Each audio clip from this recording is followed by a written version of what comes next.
All right, and welcome back to This is Dundermoose. This is going to be a special one. This is my first time having more than one guest at a time. And normally I like to have kind of a flow, the questions I like to ask, where I want the conversation to go. But these dudes pretty much, I won't say they broke the curator, but it went really crazy last time someone tried to bottle this lightning. So it may just be some dudes hanging out. But I'm glad you guys are here. This is Dundermoose, and let's get started. Maybe Christian and Hjeuphos. We'll go Christian first. We'll just do in order of the slides. Go ahead and introduce yourself, how you came to BROriental Adventures, and what was the character that you played? Sure. Yeah, so I'm Christian. I really just encountered BROriental Adventures on the Twitter and decided to join it at that point. I was playing as the Consortium. Actually, I need to take a step back for a moment. I remember when I first joined the BROriental Adventures server. Yeah. And Curator had a couple of patrons in mind that they needed to be filled. He's like, "Hey, could you play as the Consortium?" I'm like, "Sure." And then I'm just reading through rumors and employment. Did you know what a Consortium was at that moment?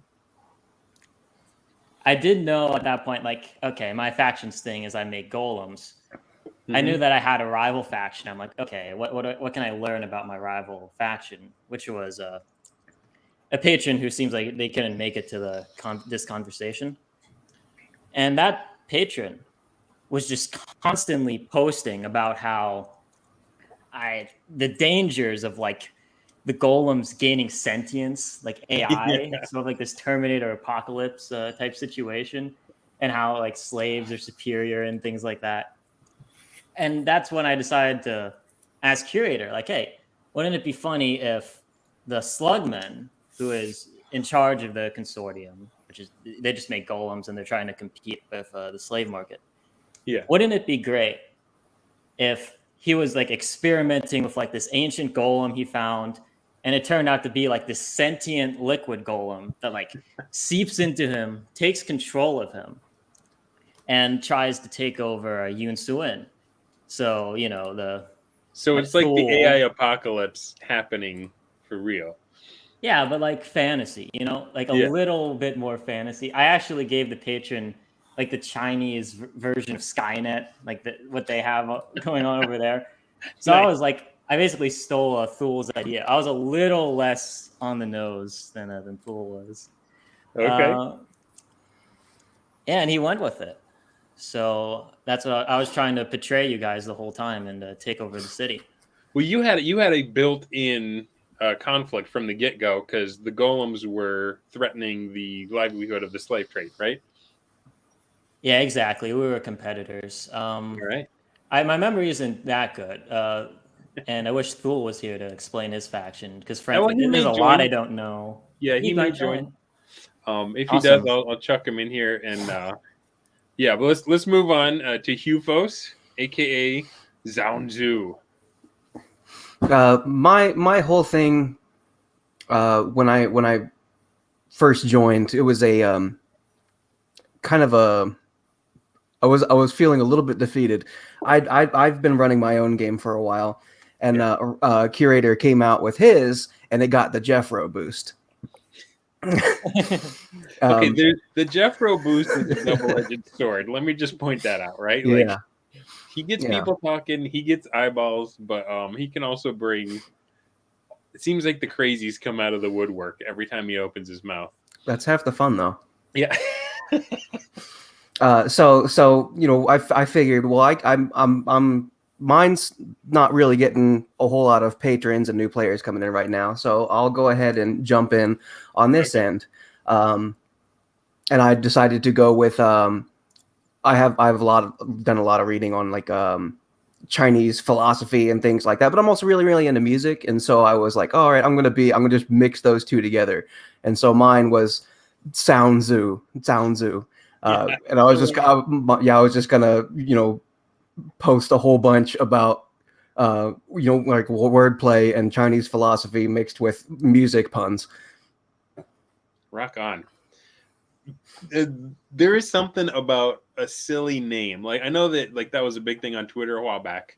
You know, silly names to throw you out. But like in this style of play, there is something about a kid. I don't want to say it's mimetic, but like a certain type of humor can draw attention from other players in the game and can give you more cultural capital, right? Like in my last episode, John Mollison was talking about how Kankster just wanted to hang out in his lair and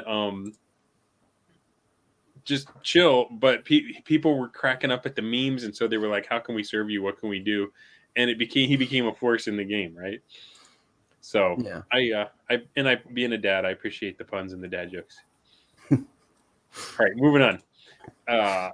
Looks like Thule and Lordmatteus are not with us. Which man, Lordmatteus was the one he was gunning for me. So hopefully Cohen, Tealbro, and Yanks are able to join later.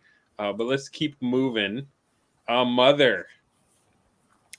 So I think the curator was posting artwork and bits and pieces from the OSE PDFs he was working on for Yoonsoon like a couple weeks before, and then he was like, "Oh, I'm thinking of opening this up. Does anyone want in?" And I was like, "Okay, I'll have a look what's going on."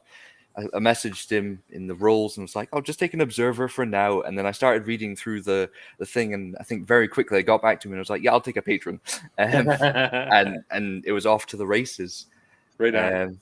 And I was sitting camped out on my island in the middle of the tropical seas, far away from the Yellow City and all the machinations, which probably kept me safe from the ruthlessness of Youngster himself. Well, he's here. So I have just Lordmatteus, check your Twitter DMs. I just sent you a link to join in, and as soon as you get in here, I'll pull you in. All right. So, were you done, Mother? Or did you want to talk more a little bit about your character? As I said, when I started reading through it, a couple of things clicked and stuck out to me. One of them was the fact that the brothels could be built in anyone's domain. And I thought, well, that's interesting. That's something that could be useful, because I've had a couple of previous experiences playing a patron to varying or lesser degrees. And one of the things I realized was I really needed to start engaging more with the players. So the fact that I could be in everyone's domain as a spy, gathering information, I could be feeding out rumors, just churning the rumor mill, as it were. Yeah.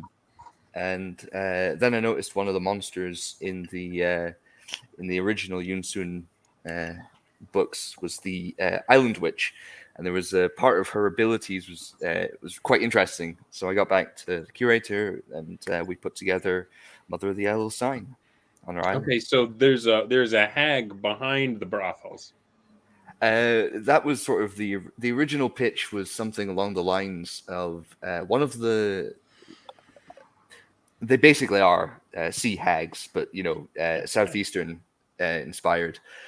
So she's more like the is it Calypso in the Pirates of the Caribbean Okay. sort of films, sort of like that, more of a vibe.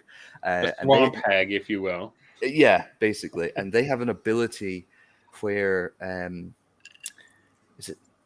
they can remove a curse or identify a magic item. They can do something, but the price of them using this ability is you have to marry one of their daughters.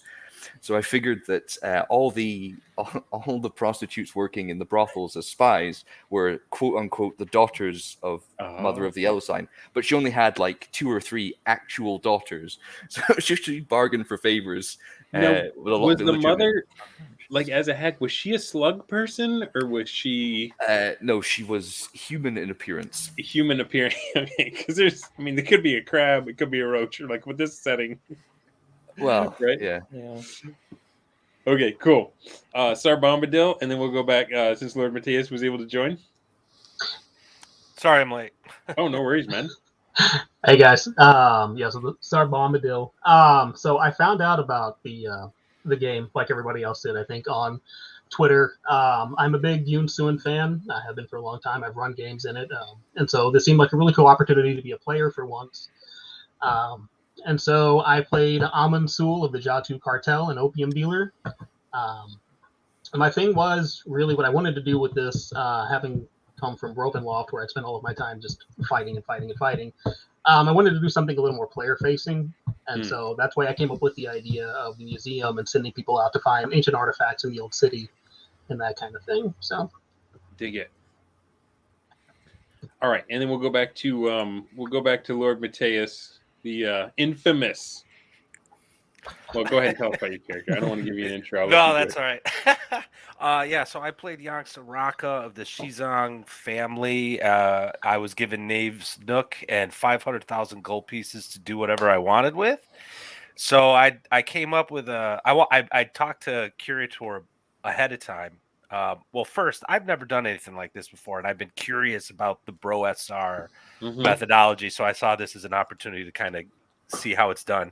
But I talked to Curator beforehand, and I told him I'm pretty much a lifer as a game master. I like playing villains, so I want to play a villain. Do you mind? And he's like, yeah, you might make waves. So Hjeuphos is a 600-pound slug man who I was eventually going to reveal dines on his enemies. He'll kill them and eat them. He was kind of a cross between Heath Ledger's Joker and Kaiser Sose. I wanted to basically, going back to the brothel thing, I had brothels in many of the territories just to keep tabs on everybody, because I really wanted, to me, that was kind of the fun thing, was to try to pierce that fog of war. And my goal was to take over the city. I think I mentioned that when you were in the text when you were interviewing Ryan. I looked at this as a war game, 100%. So, and you hit the ground running, like you were building an army from day one, right? Well, I don't know if I did this right, and this was where some of my issues were coming in with, and I think I drove Ryan a little insane. So sorry again, dude. But every brothel, because we had to hire the prostitutes, but then you had to build a house or something for them. So I would also purchase a tenement house or a shrine. And then I was just like, well, I'll put an opium den in there and 20 men-at-arms to guard it. So if anybody, and then I also had like 12 first-level slugmen, which were my offspring, I guess. So I basically put them in charge. 12 of them. Nice. Yes. Yeah. I put them 4. I put them in charge of the brothels, so if anybody decided to attack my brothels, they'd have some resistance. And then I had a very large army encamped in Knave's Nook. Each of my minarets also had a small force kind of hiding out. I had a plan that if anyone attacked, I was going to basically retreat into the main compound and then have everything hiding in the minarets dump out so I can surround everybody and kill everyone to a man. That was my plan. All right, so which one was Knave's Nook? Was that number 10 up here? Nope, number 9. Oh, okay, number 9. A poor district, so I was kind of playing it up. I was jealous of all the wealthy people. Yeah. Okay. All right, so before we get into like the nitty-gritty, how many of us had played in a Bronstein before, or a Bronkenstein is like, or Bronkenstein is what I've been calling it lately, because I'm not convinced that the BROSR is doing it correctly yet. I feel like the ones that I've heard about have, like, without fail, been too much for the DM. Like even Rise of the Orc Lords that I talked about with John Mollison, like he said, man, it was too much. Now his was during Christmas, and I'm sure there's stuff we do differently, but regardless of the terminology, it sounded like Czar, you had experience with Brovenloft. Anybody else? Yeah, I've got a couple that I'm in. Well, and you were running one too, right? So, and I've taken stuff that I learned from AD&D and then adapted it for my game as well. So my game has patron stuff in it. So would you validate or refute what I've said about this grand patron thing? Like, in your experience, is it like scooping fire from the gods, or is there like ways you can mitigate the burnout? I'd say one of the things that I think is important is kind of the expectation, because even when people are talking about like running Bronsteins or patron play in general, there's a lot of different ways that people interpret it. Like in some games, it might be more like patron light, where it's just, oh, give me your monthly or weekly actions, and other ones it's you have free reign to do whatever you want, and the more you know the rules, the more you can do. Yeah. And then there's the in between, where if you have lots of players who don't know the ins and outs, or aren't willing or able to devote the time to learn it, they might come to the DM with a lot of stuff that needs resolved. Yeah. So there's a spectrum, but the more your players know, or the more you specify your expectations as far as what they can or should be doing, the more things can be smooth, I guess. Have you felt the burn though? Like, have you felt like you were getting burned out in your own game? No, but I don't have a lot of patrons at the moment. When I first introduced 1-to-1 time, though, I wasn't specific about, hey, you can resolve this stuff on your own. You don't need me. So I did have a lot of players who were like, I was running stuff during like my breaks and lunches at work, getting constant requests for, hey, I'm doing this, I'm doing that, and all right, here's Just the link to like all the rules. You don't need me for this, man. Yeah. Cool. Well, okay, so I kind of want to save that stuff for the final third. I know this is going to be crazy with all this, but let's just go back around right from the top. I'm going to leave the map up here, and starting with Mother, where were you located, and what was your game plan? Off the map at the bottom somewhere. I was, if I pull up my own map, I think I was I was 2 days offshore near the edge of the Topaz Islands, and as I've said on Twitter, is that I had a plan, and then I just rolled garbage for starting treasure. Like when Lordmatteus said he started off with 50, what was it? He started off with like 500,000. Oh my god! Yeah. I was literally that scene from The Dark Knight where Joker set fire to all that money. That was me. I was like, ah! I mean, you could have thought of your poor dear old mother out there on the cold reefs and made a charitable donation or something. But yeah, I rolled. I mean, they do okay, the treasure types, but I rolled like several potions, and I was like, okay, cool. What can I do with a potion of health and a potion of clairvoyance? So yeah, it was a case of then securing the domain until I found someone willing to transport me in a bit closer to land. Okay. My turn. Yeah. All right. I was in District 35. It was the Blacksmith's Corner. My whole game plan was to build it up into kind of a neutral ground / cultural gardens area, where other patrons could come in and use the Warbling Tower's ability that ties in with the weather mechanics to influence some of their reaction rolls or diplomacy. I still don't necessarily understand the hex flower thing, because I'm just used to D100. Oh, it's raining. Yeah. But it looks cool. So from what I understand from hex flowers, it's kind of like a random table, but it's a random table with a memory, right? Like, so yeah, something like that. So like from where you are, if you're in a rainy day, you've got a chance of staying rainy, or on the off chances it changes to something else, right? Something like that. That was my what I figured it was. I didn't look into it a whole lot, to be honest. But what I wanted to do was have the Warbling Tower, my stronghold, to actually have like transverse flutes in the walls, and all the rooms were like chords, and the hallways were progressions of chords. And depending on the weather, like if it rolled really, really terrible weather, then the whole place would be cacophonous. And so anyone there would feel nervous, and it'd be slightly decreased reaction rolls. or like really, you know, like calm breezy days, it'd be super super pleasant. And it had like the enchanted willows that play themselves like guzheng.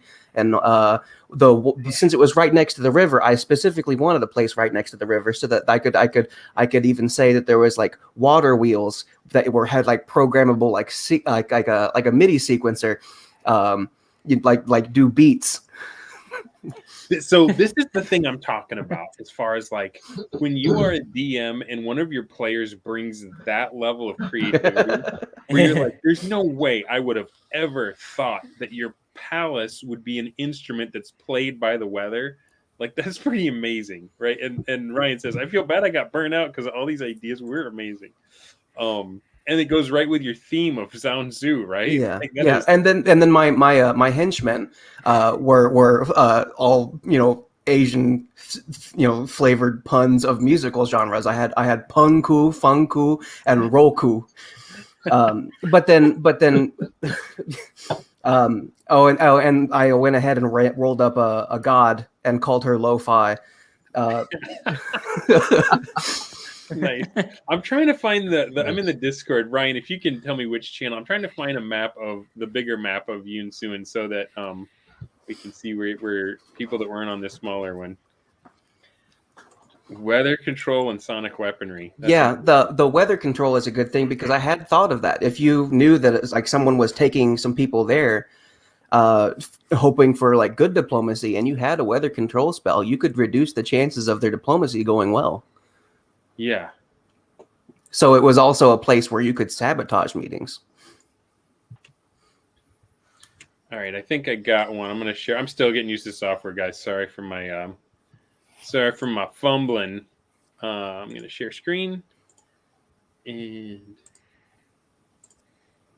hopefully you guys can see that now. So the Topaz Isles are down here. Let me just zero in. So this kind of peak right here is what we've been looking at for the city, and the Topaz Isles are all like dotting in this, you know, kind of where the river meets the sea. So how many hexes down were you? I was 2417. All right, hang on. 2417. I think that's as far in as they can zoom. Oh, he's down there on the coast. Yeah, right here. Yeah.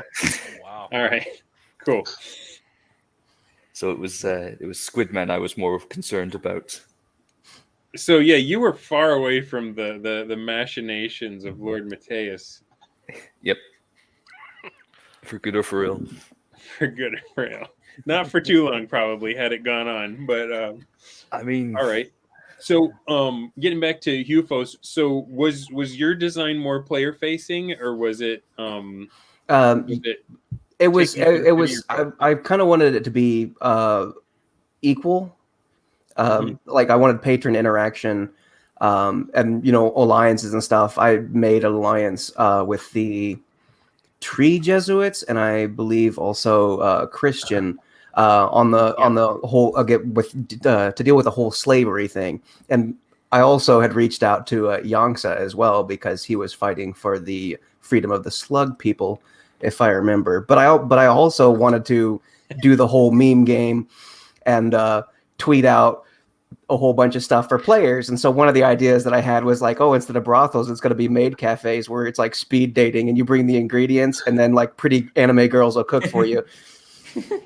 And then you roll for it, and if it goes well, I will Photoshop your character into a picture with your waifu, and nobody else can have that waifu. Nice. So then there was also opportunities for waifu wars that I was thinking about. Did any players ever come visit your palace? Like, did they get to see how awesome it was? No. No, it was by the time I'd kind of gotten my bearings, things were already winding down, and we all had bothered Curator with a lot of stuff, and he had school coming up. Yeah.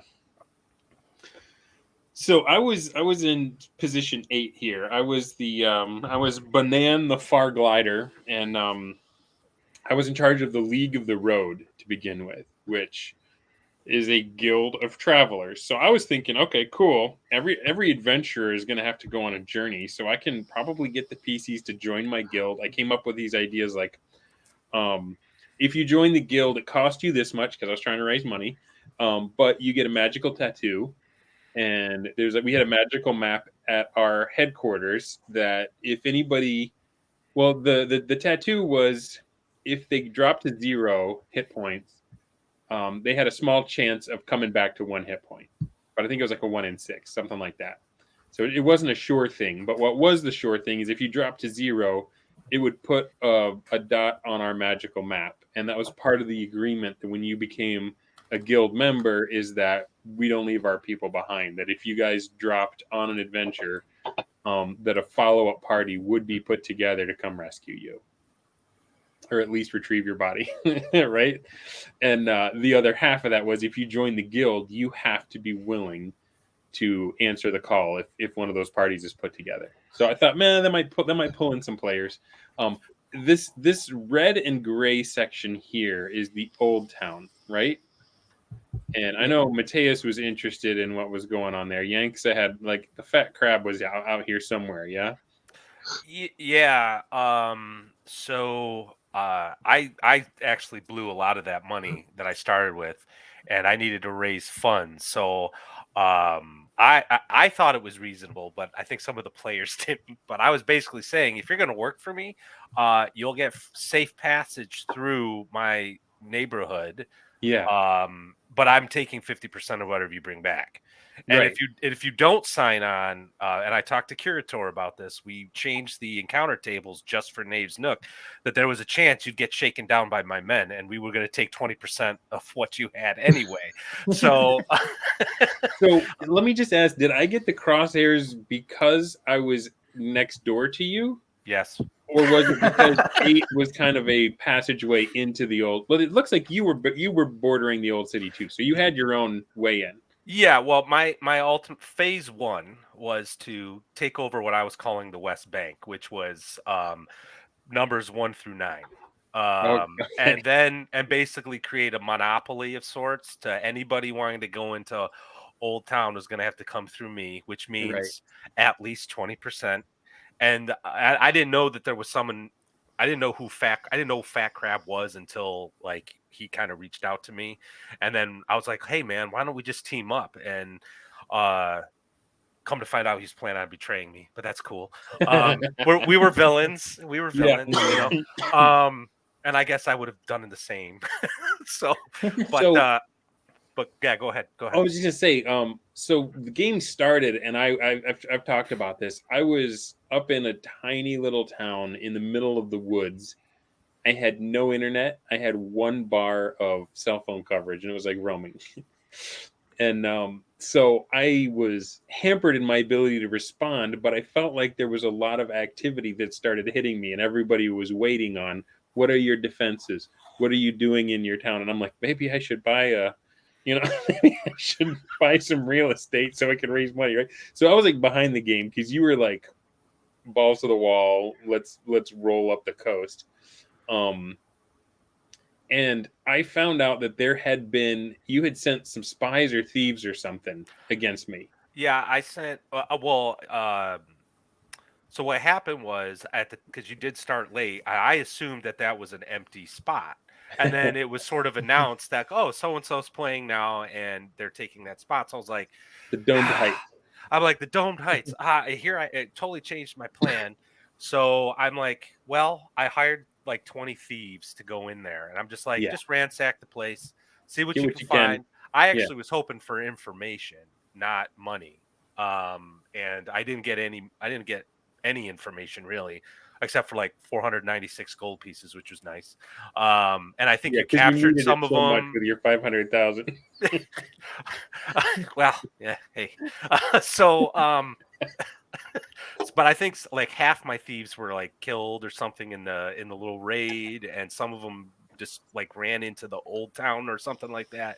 Only a few made it back, and they did mention a few things, but it wasn't a successful foray into your realm. So that's when I didn't know your strength as of yet. So that's when I made a deal with Fat Crab to let me move peacefully through Old Town to take number 6. So I took 6. You were just doing an end run around me. Yeah, In the and absence of then information, and because you had a failed. Okay. yeah, and that's when Fat Crab and I were talking. Who do we want to take out first? Because I don't know, was it the Hjeuphos slavers or whatever they are, the pink ones there who've taken over all these spots? I really wanted to get rid of them the most because they seemed pretty aggressive, and I figured you, considering how slow you were, I might be able to get away with leaving you alone for a second. Yeah, But that was a then safe number. Yeah, then number 3 joined. I was just like, like so. So you were going to try and sweep the board early and fast, and then each one of us that like popped into the way was like more okay. So half of your guys did not get killed; they got captured. So I had them as slaves, and one of the things that I did was, I starved them and I didn't give them any water. And I also infected them with I think it was a poison. I don't think it was a disease. I poisoned them. And then I took them into the old town one by one and just dropped them off with nothing, separated from each other. And I said, if you can get back to my palace with an artifact from the old town, I will give you the antidote. I will feast you, and you can join you can join the league, the the league.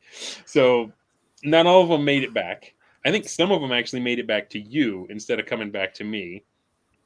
I think that's yeah. They did not have a great haul. The ones that made it back, I was hoping they would come back with a bunch of magical items for me. I got some curios, and then everyone that made it back, I feasted them and I cured them, and then I asked them for information about you. And some of them chose not to divulge, and some of them chose to go back to your employ, willing to share information with me while they were there. So that was my play, was to try and send spies back after the people that had gotten me. So that was like my only little strategic thing that I did. Oh, bravo! Because I was kind of like, whatever. Some of you came back, you still failed. But then I had an alliance with the Hjeuphos slavers, and who else was helping me out? Somebody else was giving me information that was like really did not trust Yangtze. So that might have been Thule. Yeah, I definitely I think so too. I think I came out a little too hard and fast on this one. I think I should have slowed played it a little bit more. And now that It could have all been yours though, man. I know. I saw this map that we're looking at. It's such a nice map. I didn't see neighborhoods. I saw objectives. Yeah. So that's why I went into war game mode, and I'm like, oh, I want to set fire to people's brothels. I want to set fire to their opium dens. I want to attack their sources of income. Yeah. One of the last actions I took, partly to ingratiate myself with Fat Crab, partly to sow chaos. I honestly don't care about slavery. I didn't. But I was like, if you're a crabman and you free yourself, you can come to Knave's Nook and you'll be free. The goal being, I was hoping there would be casualties, like crabmen would go wild and start killing people. But I think at that the was very least they would lose their economic engines, right? As their slaves. Yeah, I think at that point Ryan was like, oh, that's it, I'm out. I can't. Is that when we broke him? All right. So I had a completely different take on it. I was like, I wanted to do interesting things for the players and get them to go get my magical items and that kind of thing. And I also had a subplot that was actually going to take me out of the running. Like some of the stuff I rolled up for my character, that I had a connection with outsiders, which is in the Yunsuan setting. There's like these beings from elsewhere. Everyone knows about them. They're here. They don't really know what they are. And I had just read a Conan short story where a guy breaks into this huge vault that just got uncovered in a landslide, and there's like this thing laying on a crypt with a jeweled dagger on it, and he takes the dagger and doesn't realize he woke the thing up. Like the dagger was the only thing keeping him inert. And so the creature kills him, and then Conan has to deal with it. So I was like, that's what I want. I want some like creepy Cthulhu mythos thing way down deep underneath that like it's if the players get down there and steal its stuff, then it's going to pretty much destroy my faction and cause a huge problem for the world that they're going to have to deal with.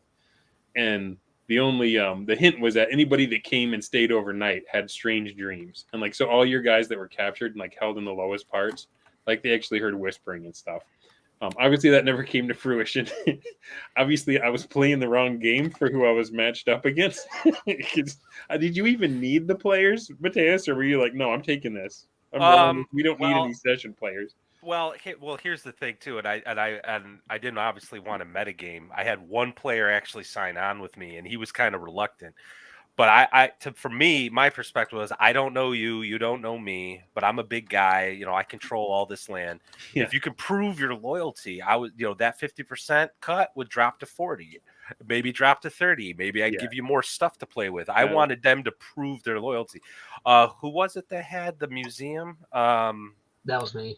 Yeah, I was convinced you were trying to become a lich or something because you were collecting all these magic items and stuff, and I was really curious about. I was about to hire people to raid your compound actually. Yeah, I kind of figured you and I were going to end up conflicting at some point, but it never happened.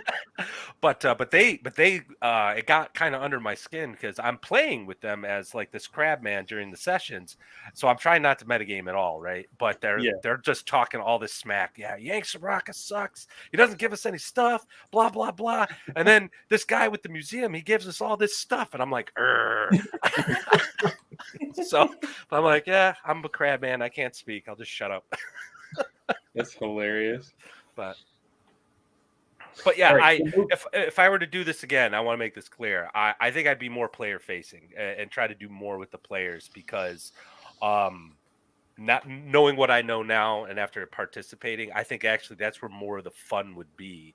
As much as I like the war game and the competition and all that, yeah, I think designing stuff with like Hjeuphos, for players to do, I think would have been more satisfying for everyone involved.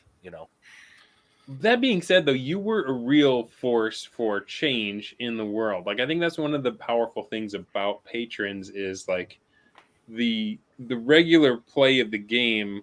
It's like the players are trying to create equilibrium. We got monsters out there in the caves of chaos, and they're threatening to keep on the borderlands. Well, you go out there and you make the monsters disappear, so everything is peaceful. And then the patrons is like the kind of like the spanner that BROriental throws in the works to say, now there's a bunch of new information going into the system, and the players are going to have to work harder to reach that equilibrium. So it's one of the curiosities of this style of play that you can just be doing your own thing for your own reasons and still be making the world more interesting and that kind of stuff. Let's move on to Christian. What was your strategy starting the game, and like how were you interacting with this whole thing? Yeah, I took a pretty war gamey approach too. I was in 36 and 32, and because I was a consortium, our whole thing is to make golems. I couldn't really expand as aggressively without kind of giving up my cover as secretly being a liquid golem. So I had to spend like half my actions just, building golems. And that allowed my main opponent, Thule, the anti-slavery, the anti-golem person, who was the kind of lighter purple, to just expand way more rapidly than me. And well, he was a slaver, but he was playing himself off as something else, right? Like, was it the Friends Society? The Friendship Bureau investigation. Whenever he took a section of the city, yeah, he was taking out the so-called salt right. I don't know what the salt right is. I don't think the GM didn't know what the salt right was. The GM got nervous about the salt right. Just that they were called salt right. No, that was good. Yeah, so my opponent, he was constantly wiping out the salt right and taking sections of the city. So my section started to look way smaller compared to his. Mm-hmm. I was in that little bit of a tough situation. And I decided to try to put together like an anti-slavery alliance of like misfits. Like Hjeuphos had like an opium-fueled dream where he decided that slavery wasn't just or something like that. I had the tree Jesuits on my side who were also against slavery. I wanted to get the fat crab in on it. And I would tell them, look at how aggressively the Hjeuphos are expanding, and look at cute little me. But let's stand against that threat. So you were trying to pit other patrons against each other. Yeah, because ultimately I'd end up betraying them, right? Yeah. So I was trying to get Hjeuphos Civil War started, basically, like this war over slavery, and then eventually Hjeuphos Judgment Day and betray him. That's the idea. And like all the golems would rise up or whatever. Oh man, I can just picture that, like the imagery of golems rising up to take over the city. Like that's almost like Dr. Whovian. That would have been crazy. The Civil War would have been crazy too. Just like these, the tree Jesuit paladins fighting alongside golems against like all these slugmen conservatives. It just would have been nuts. Lo-fi hip hop, like Chinese philosophers. Yeah, that's it. Yeah. It would have been Hipsters, hipsters. But the campaign ended around that point. I still technically had a week, but I decided not to act curator and get that all started at his last week and give him all these things to do. I just took a step back. It's like, hey, I want to start a civil war before you go. Nothing big. Guy's hair's falling out. He's twitching. All right. So, sorry. What was your setup and what was your plans and how did it go? Yeah, I started in Area 15, the Riverside Gardens. My plan originally had just been to being an opium dealer. I thought, okay, I'll just act like the opium dealer of opium dealers, and I will spend all of my time trying to corner the market and get rid of the competition. And I would hire people to go into their warehouses and burn them down. I would hire people to go into other opium dens and taint the product so nobody would go there. I had access to river pirates for free, so I sent those guys upriver to intercept other opium trader ships and sink them, take the opium, and then I could sell that too. Oh, man. But that didn't really work out so well because I guess nobody else really took any of the opium trading cartels. And so that's when I came up with the idea for the museum. I thought, okay, I'm going to lean into this idea that I'd had that Sul will be really obsessed with artifacts from the old town. And so I was like, okay, I'm going to hire people to just go out and find cool stuff. And I'm going to build this museum and I will put all the things that they find into this museum. And the idea was eventually I figured PCs being who they are, somebody's going to try and rob the place, right? So what I would do is turn it into this gigantic death trap dungeon and basically just taunt people into coming in and see what happens. So I mean, I mapped it out. It's keyed. It's ready to go. If anybody ever wanted to try to rob the place, they can. But the idea would be that I would literally place everything that had been found by PCs, on shelves, and they could see it as they came through. But we didn't get into doing any of that. But it was going to be really interesting. The funny thing though is I was also planning on starting a civil war. Oh my gosh. The last thing that I was trying to do before everything stopped was I was actually sending people into Area 36. Oh no. Yeah, to just start ransacking the place. And I had hired them through a go-between so that if they got caught, they would say, oh, we came from, I can't remember which other faction it was, but for this other faction hired us to do this. So you guys would start fighting each other. Oh my God. Was I the only non-corrupt member of this island? I was just thinking the same thing. Oh, actually, I guess, the other thing was I was working with Dundermoose. I wanted a place where I could get easy access into the old town without having to worry about Lordmatteus, because I knew you were doing some of the things that you were doing, trying to corner the market there. And so I'm trying to work out a deal with him so I could get easy access for the people that I was planning to hire to go into the old town, because I wanted to take the Hall of Shimmering Stars that people had been exploring in the PCs had been exploring and turn it basically into like a forward operating base for expeditions into the old town. Yes, and then charge people for access to it. Yeah. On the back channels. Yep. Were you the one that had the giant parade to the Jade Temple? Yep. Cool.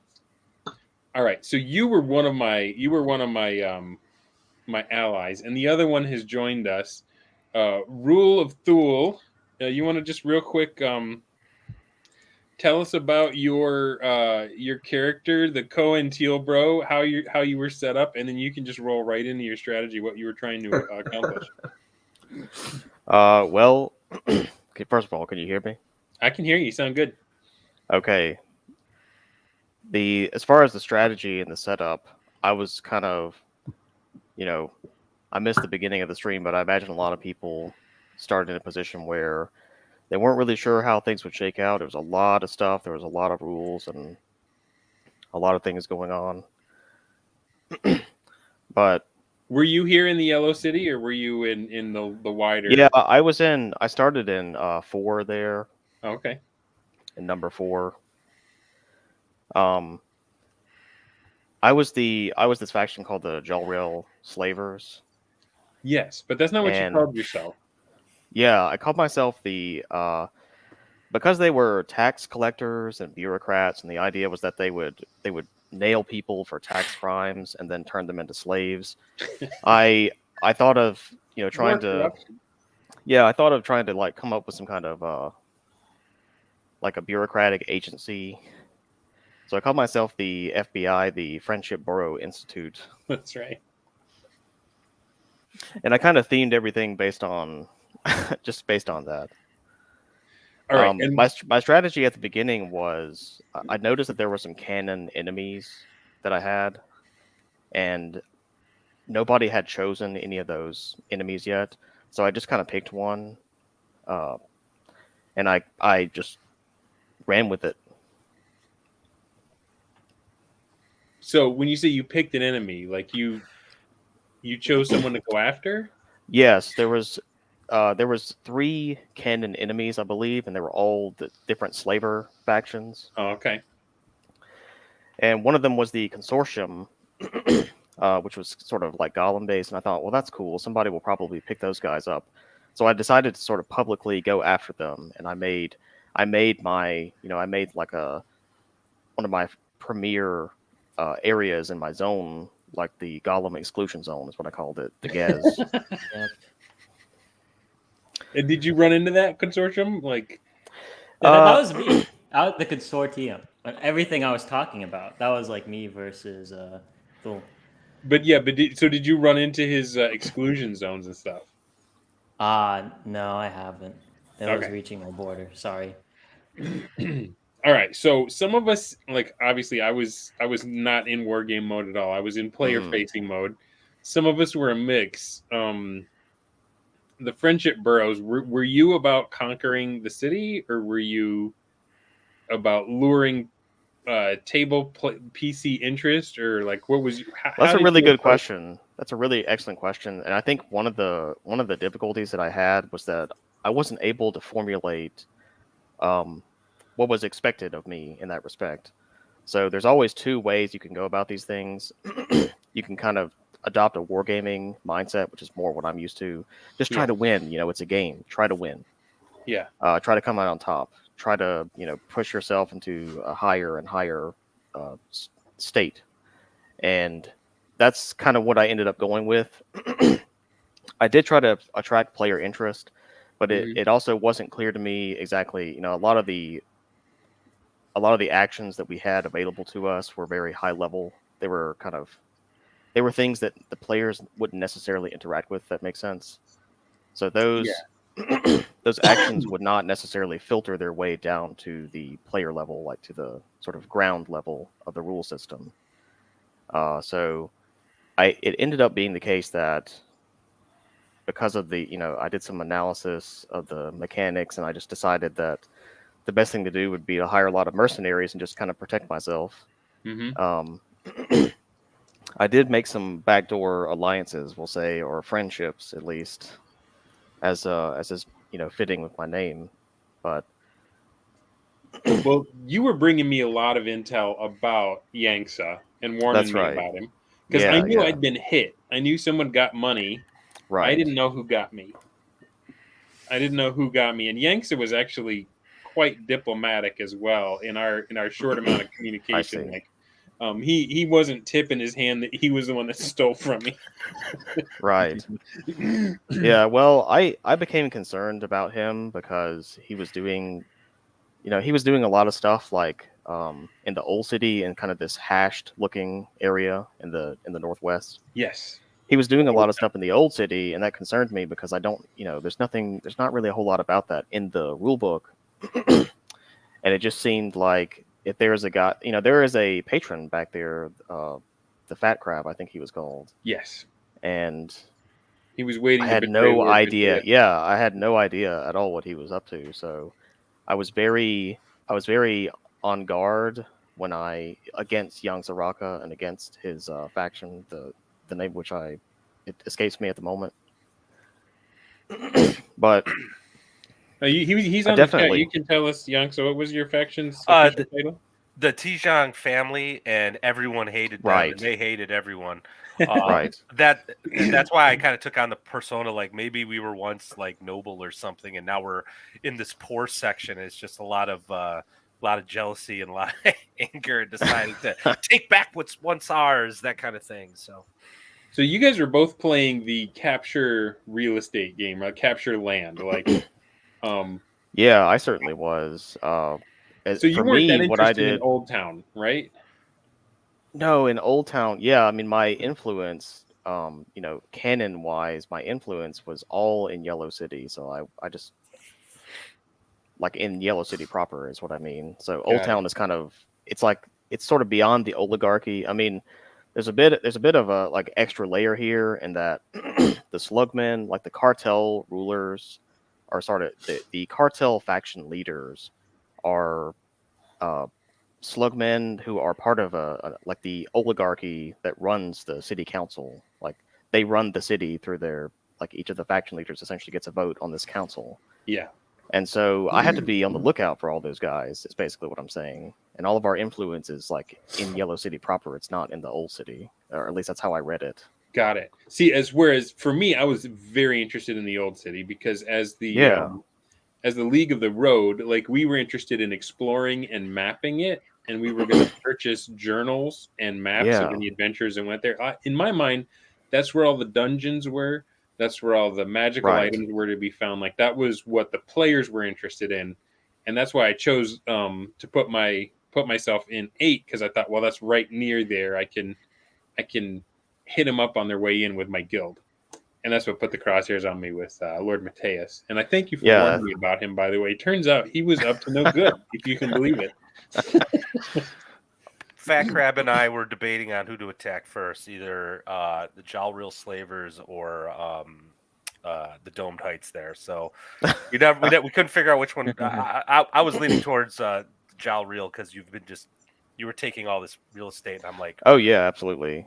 I think I started off. I see 4, 5, 13. Is that a different color than 28 and 26, or are those? Yeah, it is a different color. think so, Actually, yeah. 28 and 26 was a patron.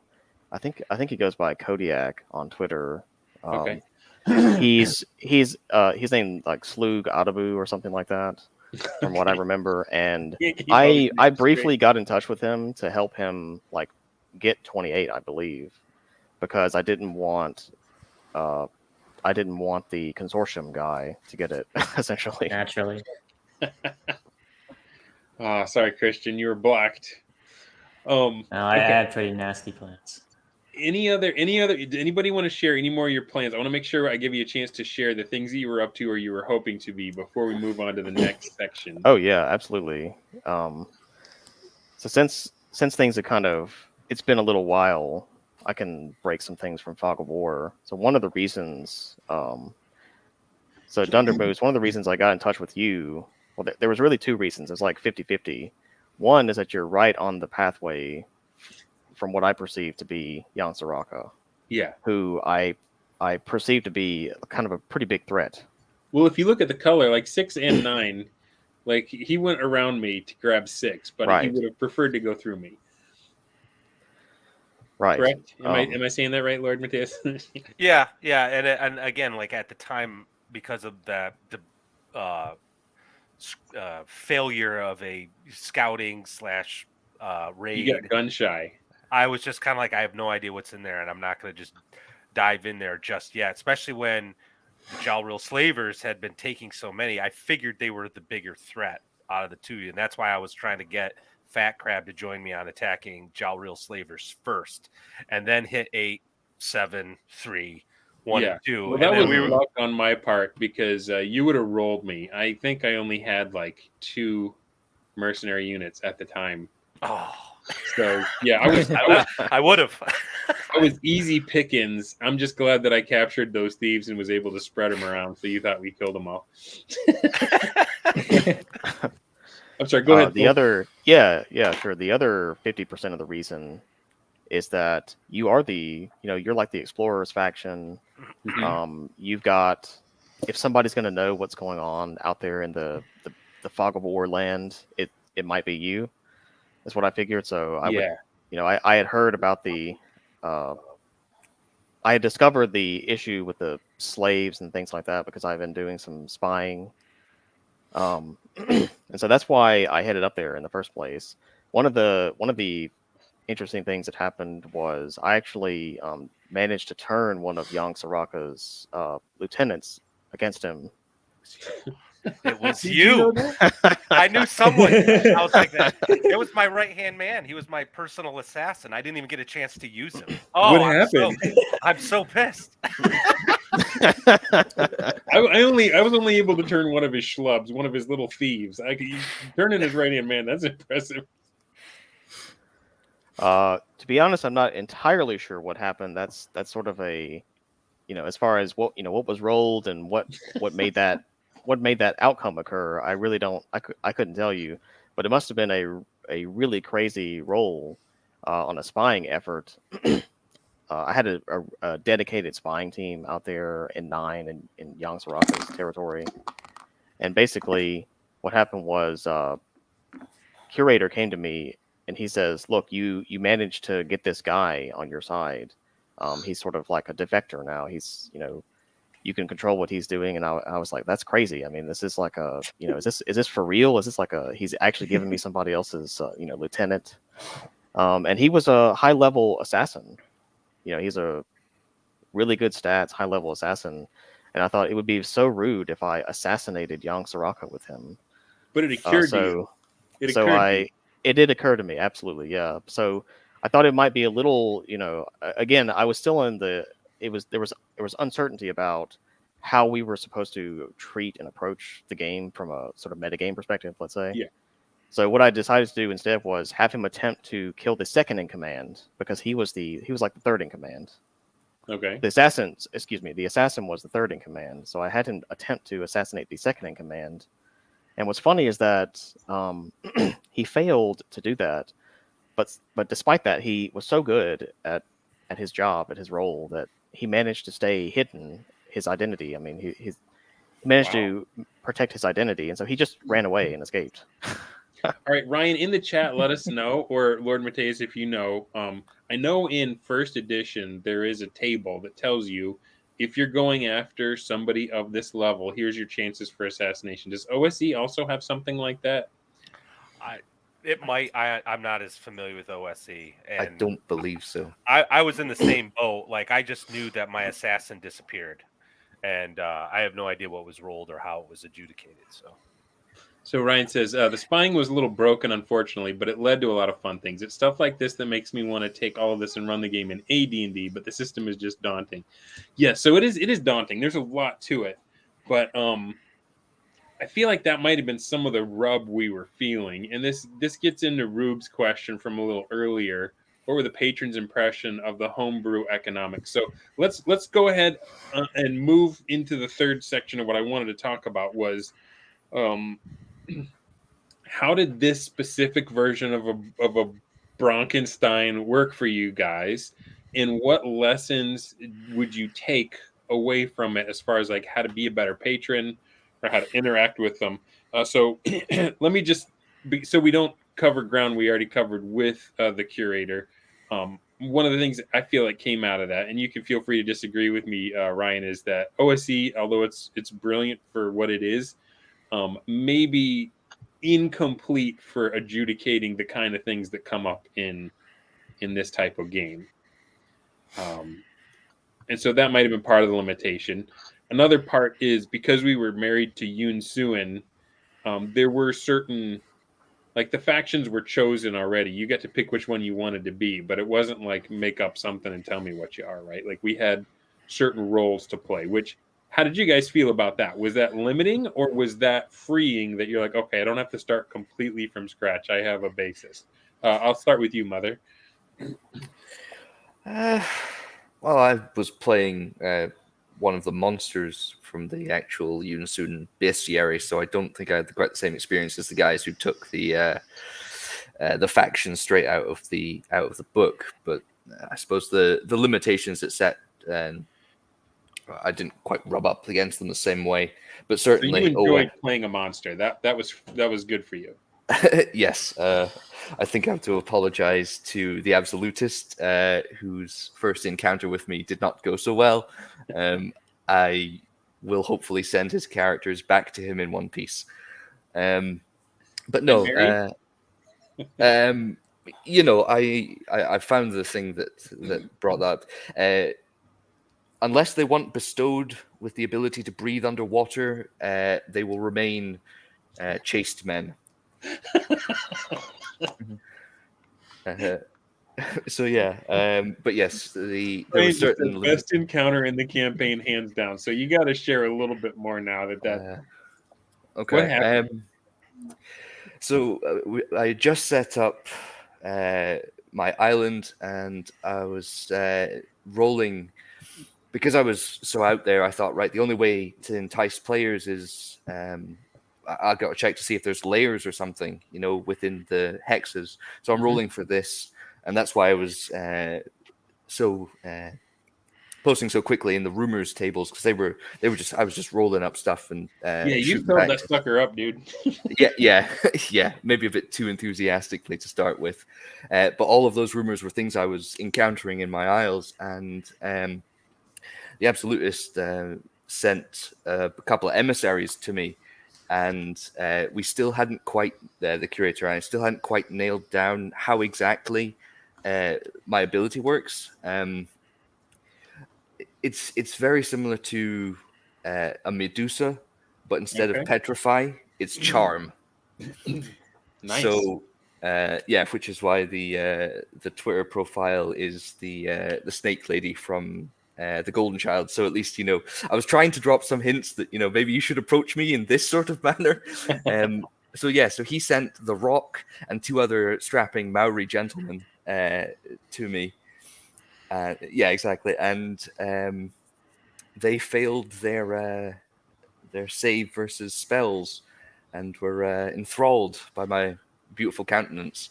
And I was like, oh, what do I do now? Because I think I had the very same feeling as Thule did. It was like, how free am I to use these people, not necessarily against them? So I was like, okay. Well, it strikes me that the charm is a much more, in a game like this, that much more powerful than petrify, right? Because it's all about information. Well, certainly, but they didn't have I don't believe we ever got round to deciding what sort of boat they had. But anyway, so I decided that I would just play it safe until we got a firmer ruling, and they would patrol the island, start securing the hexes. And then I think day 2 or day 3, one of them made the save again. Because, as I say, I hadn't quite nailed down how this worked. So when I was talking to the Absolutist, all you saw was the dice bot, the dice chat, just rolling 3d6s randomly. I was like, he's rolling up stats to determine the intelligence of these guys. And one of them, not the Rock, woke up in midnight, went for a snack or something, saw my true form lying there in the sheets, and went, "Oh my god!" and then fled from the island with the only boat. There's a chink in the armor, Ted. Yeah, basically. Yeah, so he fled from my island with the only boat, leaving his 2 brothers stranded there. Oh.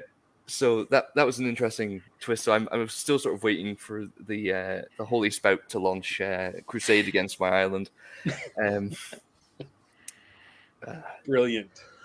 All right, thanks for sharing that story. But back to the question. What do you think?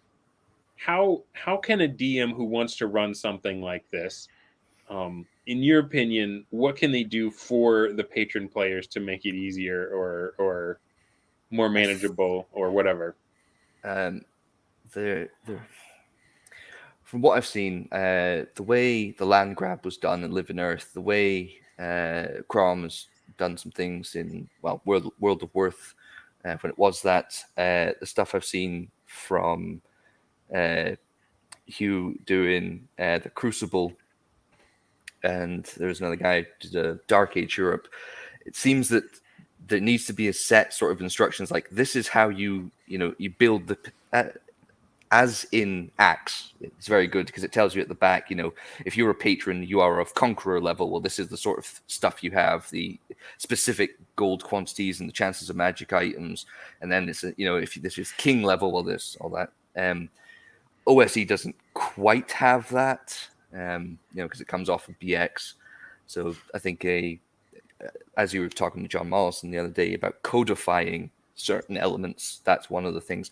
I think where we really sort of came in is the friction we were feeling between this is the rule set for OSE, here's what we're trying to do with Yun-Sun from the Yun-Sun source book, and here's the third prong that or third unmeshed gear is that this is what the patrons are trying to do, and it's trying to juggle all that. So there needs to be a rule set that can handle the things that patrons might want to do. So codified downtime activities, for lack of a better.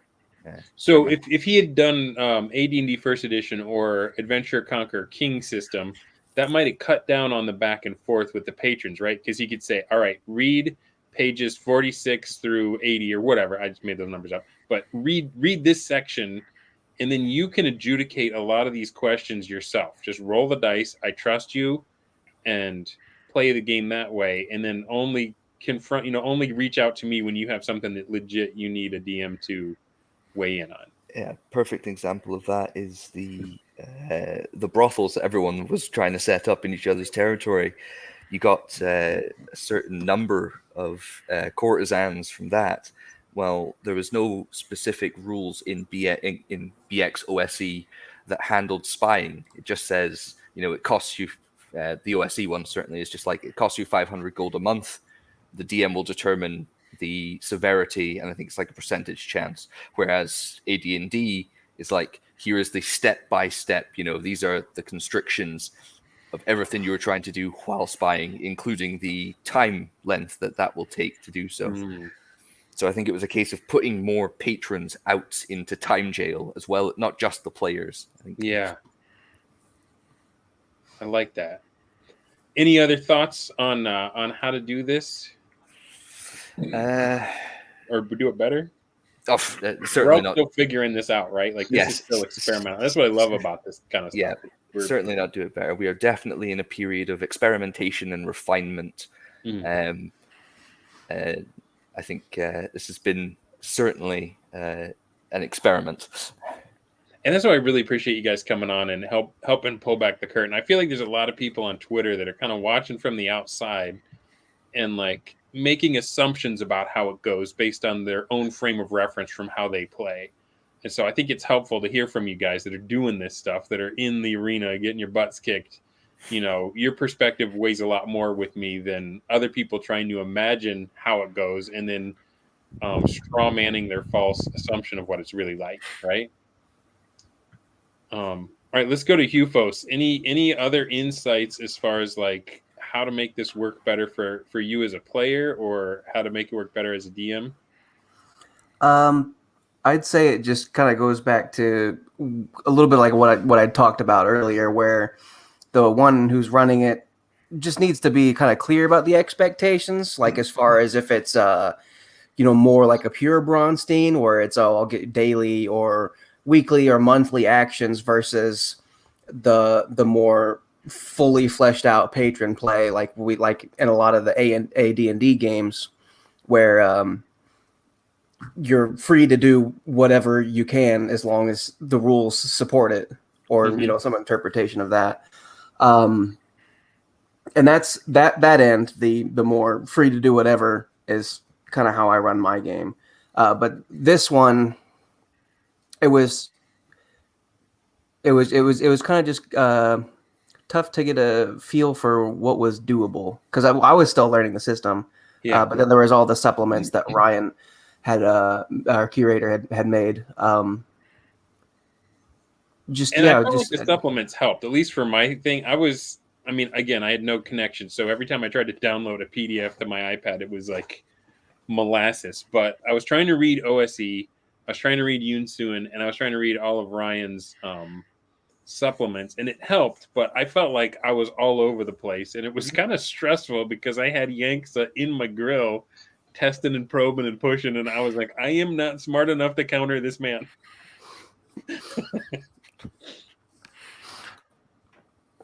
Yeah, that's kind of how I felt about it. So I'd say, I mean he put a lot of work into writing up all this stuff, and it did help. But at the same time, it felt like at any time you could have a question and you weren't sure if you needed to go for the original Yuan Sin book or which one of the handful of OSE books you needed to check, or if it was one of the supplements. And then even in the supplements, there were maybe variations of things that he'd put in there that might have actually been covered differently in OSE. Well, and there's 2 versions of OSE as well, right? Like there was the classic and the advanced. So I think we were using all of it. But so maybe that's one takeaway for patrons is, or for DMs, maybe don't just give anyone a patronage. Maybe say, you know what, you need to have proved to me that you have mastered the rules. Yeah. Before I turn you loose with all these other sharks, Yeah, that's what I would do if any more people came to be patrons or wanted to be patrons in my game. Was I'd kind of want to vet them. It's like I've got like a number of factions in my game, but only one patron. But it's a guy who I know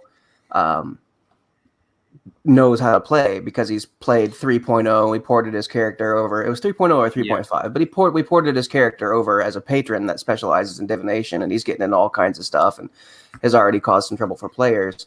But I know he knows his stuff because we've talked about that version of D&D, and then also he's the DM in Napandixia. Okay. So he's running AD&D. If you can handle AD&D, you can handle D&D 3 or Pathfinder. So I'm not worried about him. And then also you'll want, like, when you do have people come in, you want to have your expectations set. And there's a lot of like really baseline stuff for people who might not be experienced with patron play, like where you just want to lay out like, all right, here, make your character this level, roll for this much starting treasure. The guide, like baseline stuff, you want to have things outlined and kind of centralized so that any question that isn't covered in that, which should be, you want to have a lot of the basic stuff covered, and then whenever something's not covered by that, they can come to you. Right on. All right, Christian. Yeah, I have a lot of similar thoughts. Like if I had known that Curator expected patron play to sort of generate content for the players, kind of reduce the prep load, then I would have acted very differently. I just straight up didn't know. And I didn't want to, add them a lot. So whenever I had a question, I'd go straight to the rule book. I read that, the patrons are sort of meant to sort of create this sense of intrigue and kind of act like war gamers. And if I recall correctly, there wasn't anything about sort of acting like a referee or acting like a generator of player content. So I was just stuck in the wargaming mode. And if I knew better, I would have done players facing stuff too. And I think that's one thing. And another is that you still would have done the wargaming stuff though, right? I think I would have, yeah. I would Okay. have done all of it. Maybe, for example, I don't know. If the players get me a bunch of MacGuffins, then I can get all the golems to gain sentience and like rise up. And I'll give them like custom golems or something. Whatever it would end up being. But I would have. Or instead of hiring a bunch of NPC thieves, Mattias could have hired the PCs to come steal from me, and they probably would have had a much higher chance of success, right? Yeah. So maybe that's not one just a idea. single roll on a table; it's a whole adventure. Yeah, and it's all right, Ryan. But maybe one idea, if you're designing a Bronstein, you make a supplement for it. Is if you're very specific about hey, as this patron, this is how you're going to interact with the players. You know, you're interested in gathering elven artifacts. Go get those artifacts. You know, the patron should hire adventurers to accomplish those tasks. Kind of bake it into the design. I think maybe that would help. Rather than making supplements. Right on. And yeah, I'm not trying to take anything away from Ryan. I really appreciate what he put together and the guts. And I don't think he knew how huge it was going to be from our interview. He was just like, "Hey, I want to try this." And Hjeuphos, you're typing in the private chat. If you go up to comments, you can respond to the viewers. Oh, I know. I was just if Oh. you wanted to answer his question. I'll call it. Okay, yes. Hjeuphos is House Kane and House Marta. I'm was House Kane. Marta. Oh, I'm sorry. I'm getting all It's confused. all right. Did that answer your question, Rube? Your boy's in here. It's We happening. managed. All right, Sar, we haven't heard from you on this one yet. Yeah, no, I kind of really have the same sort of thoughts that everyone else does. Managing expectations right up front is probably a really, really good thing to do. Even going as far as to, say, okay, yeah, your patron is like this, and this is the kind of things that you might expect them to do, and that kind of thing. I was in Rise of the Orc Lords as well, and having really clear instructions from John really, really helped with that as far as the actions that you could take, when you could do them, what you could do, etc. And so that was nice. System-wise, I mean, I think for something specifically like this game, Axe was 100% perfect. Because with, say, a patron like mine, you're so into the economy, and it has great rules for that it would be wonderful for doing that kind of stuff. But another thought that I've been having recently is that maybe with this kind of thing, it might not be a bad idea to kind of separate the idea of a Bronstein from the idea of patron play. And so in some cases, you're going to just have like, okay, we're going to do a Bronstein. It's going to be, a patron-only event. They're not going to be PCs involved in any way. It's going to be short-term, maybe only a week long, or maybe even a day, like the actual Bronstein. And it's going to be a full-day event, and then, you do whatever you're going to do for the Bronstein, and that can kind of set the tone for the campaign if you're doing it at the beginning of your campaign. Yeah. Or, if you need to have a big event in the middle of the campaign somewhere, we could do that kind of thing. And then you could have separately a more patron play kind of situation where now you're more PC facing and you have those clear goals as to what you're going to do with the PCs and that kind of stuff. I dig it. I mean, that's kind of a track I've been on of wondering, like, it seems like the massive Bronstein works best when there's a time limit. It's just going to be for this month. And then the game master has a bunch of hooks baked in that they can just offer out and see what the players will take. But it's more work for the DM to constantly keep up with all that new information.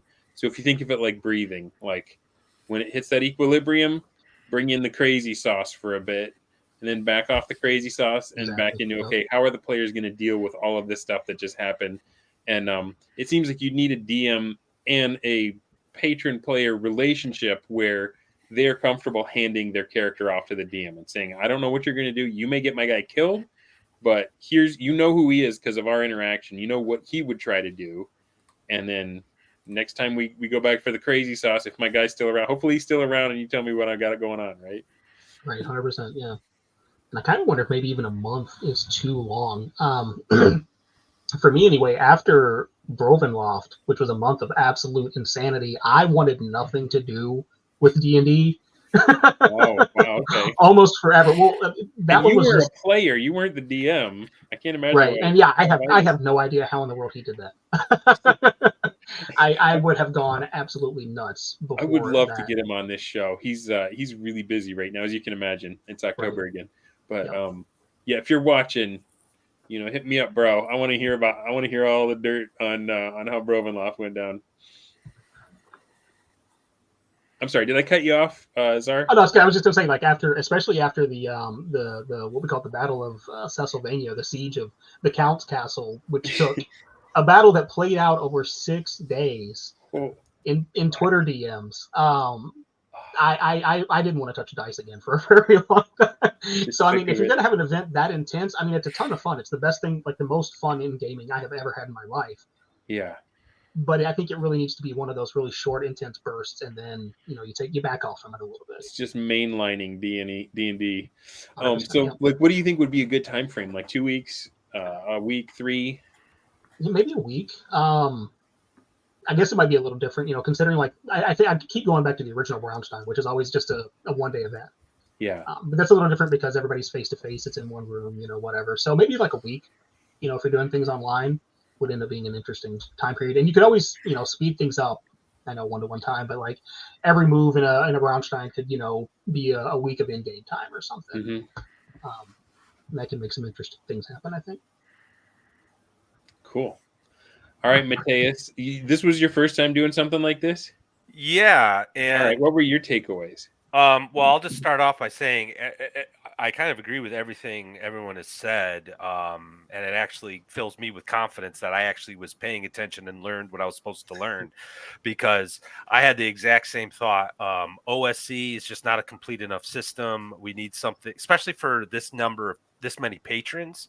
My thought would be, if you were good friends with like a small group of people, right, you could probably use OSC because you trust each other and you could have like these quick conversations. But when you have like strangers on the internet and there's like 20 of them, having like an actual document to go to and say, kind of like what you said, page 36, paragraph 4, and only get the referee involved. I liken it to like law. Lawyers don't talk to judges immediately. They go back and forth, negotiate this, that, and the other thing.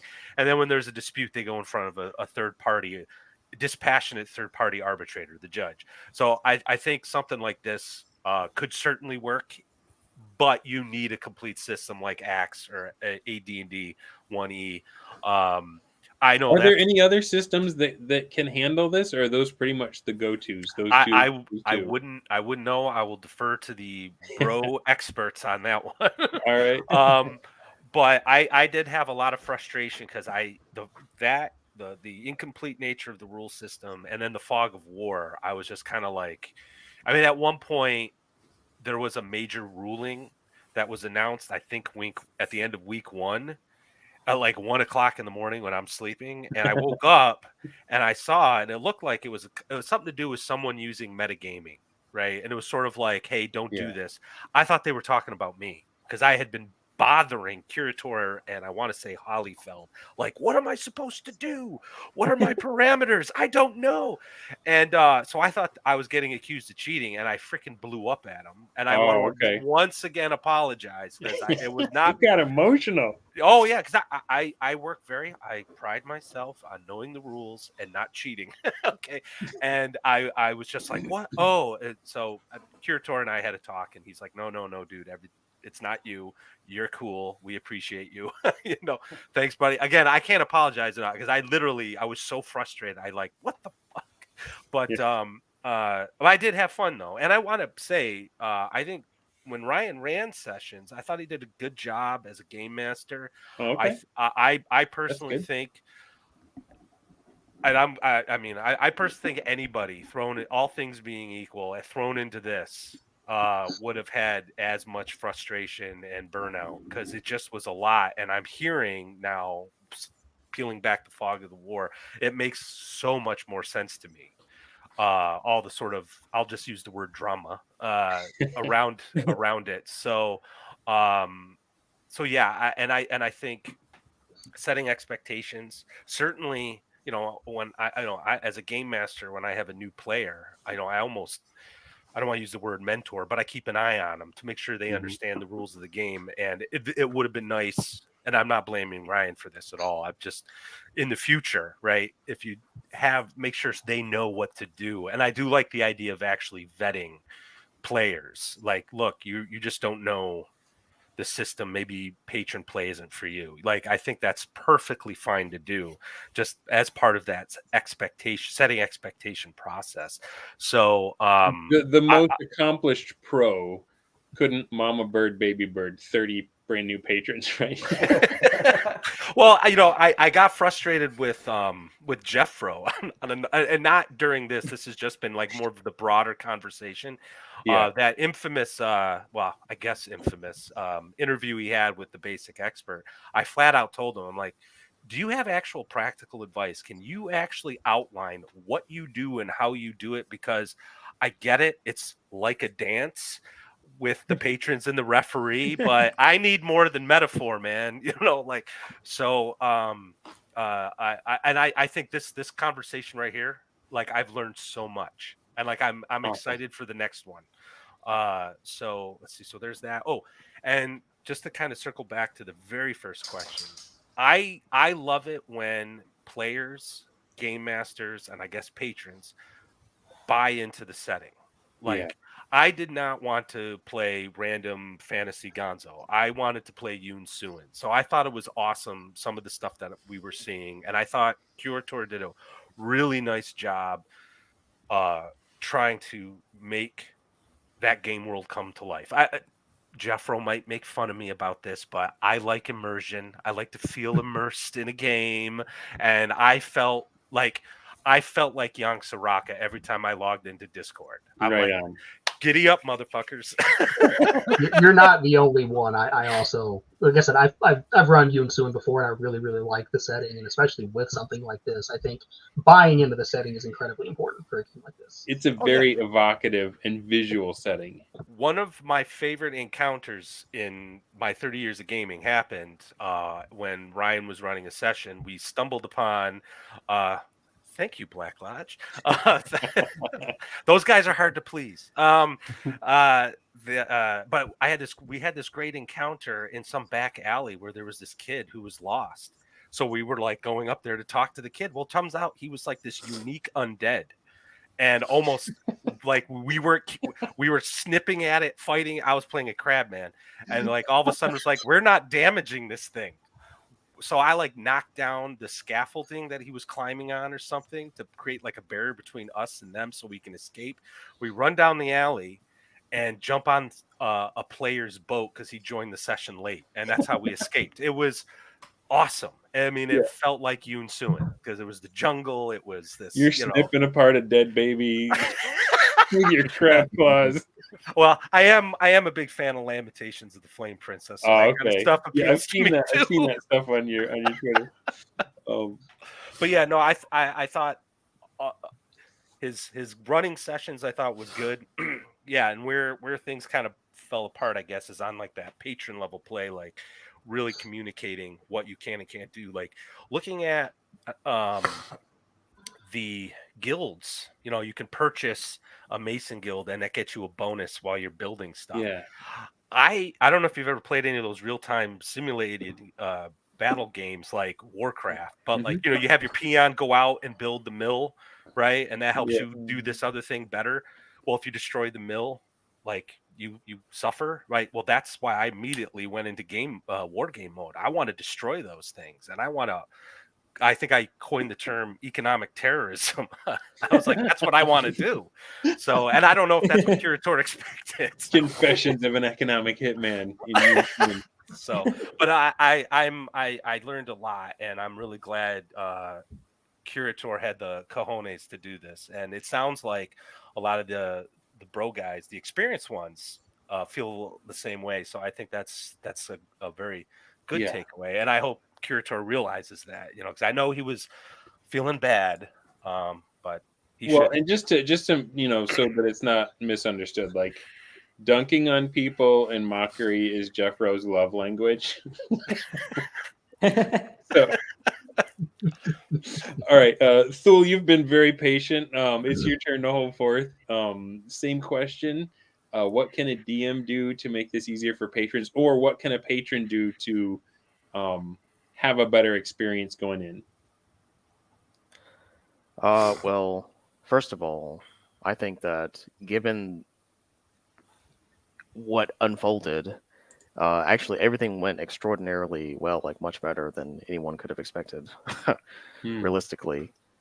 I think the thing that occurred to me all the time was that I felt bad that a lot of the questions that I had, a lot of the actions that I was trying to do, seemed like he wanted, I needed a referee to come in and adjudicate something, and I felt bad because that takes up a lot of time for everybody involved. one thing that I remember that was really good was the startup process. So the factions are all kind of laid out. There's like, just a listing of them in his supplementary document. He's got like materials and abstract bonuses, and you can learn like the basic campaign canon, like what's, who's who and what's their relations and that kind of thing. And that was really well done. And I think that contributed a lot to the success of things, getting started and rolling forward. I think the highest priority, if you're setting up a scenario this big, you're basically designing a game. Yeah.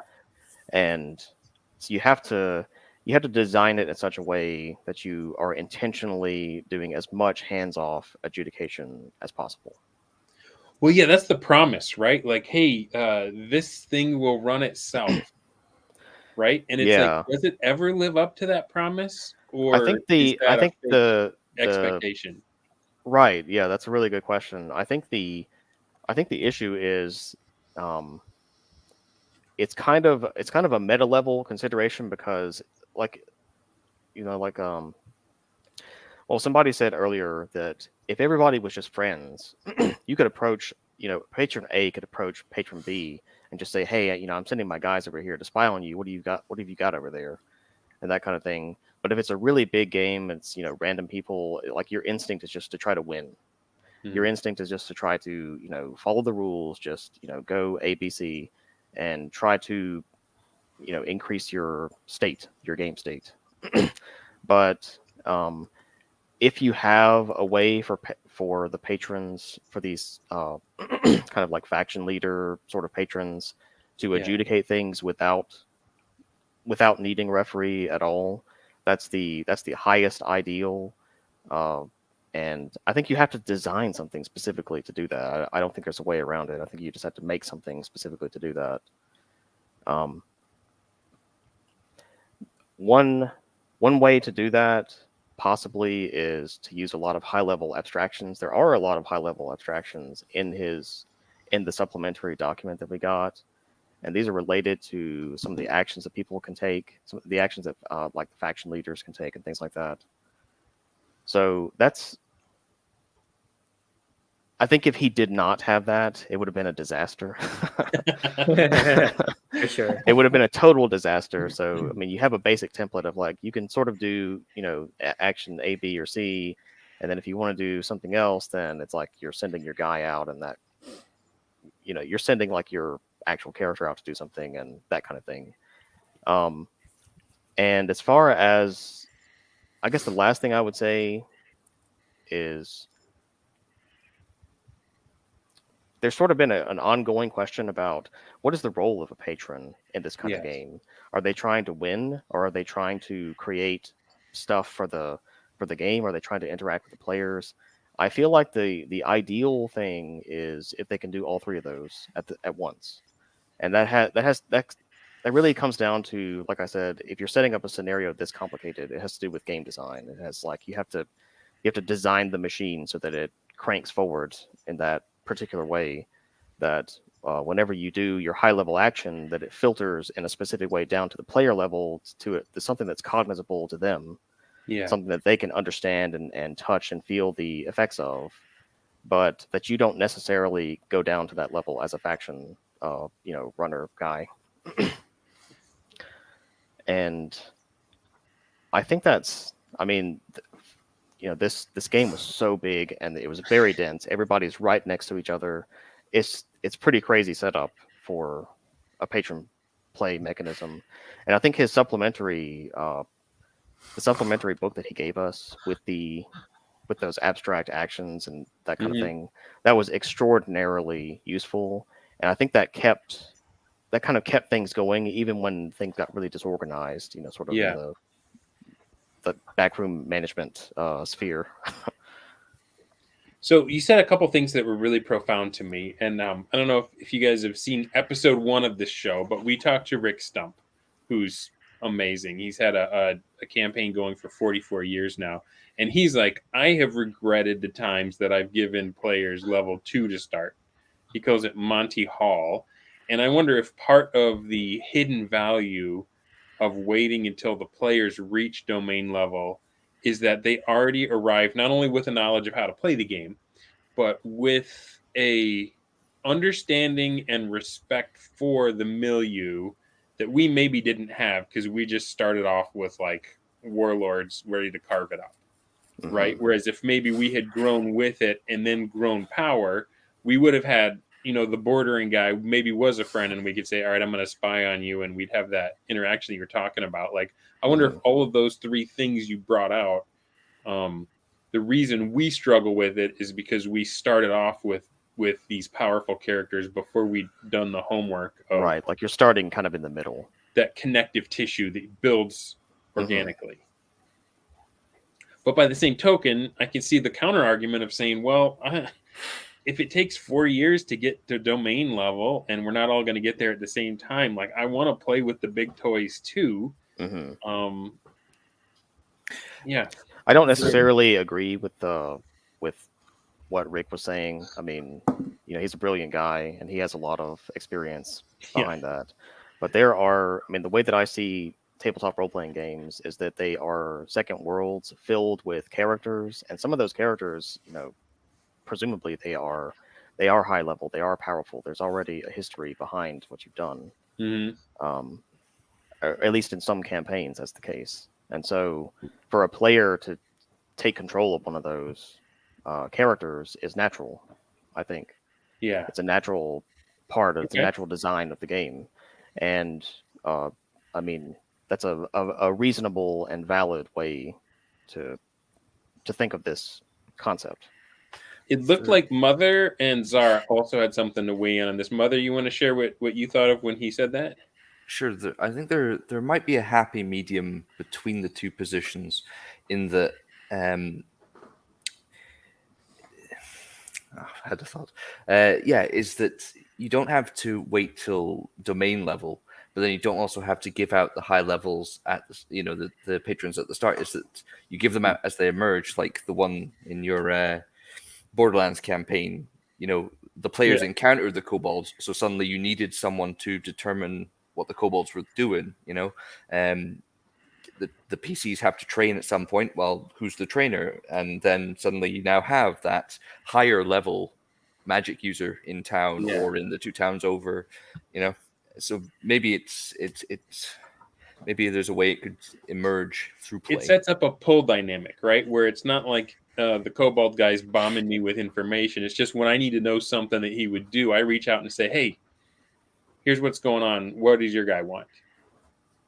And then he gives me that, and then he doesn't interact with me again until I need something else. Is that what you're saying, or did I take that on my own direction? No, I think just instead of cold turkey after you've got what you need from him and cast him away again, I think that that is now an actor, an element within the world, and it's up to them how they grow from there. So sort of branching paths, more than just tell me what they're doing now. Okay, see you in 6 months' time when we get back to your cave. All right, and then sorry, I also wanted to give you a chance. Looks like you had spoken up. I was just gonna say, I think that might be kind of where managing expectations comes into everything.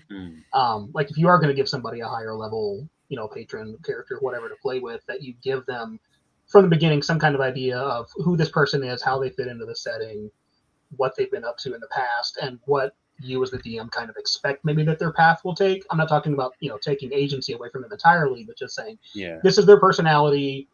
These are the kind of things that they've been doing in the past. Like this is some of the direction of their plots, their plans, and let them go then from there.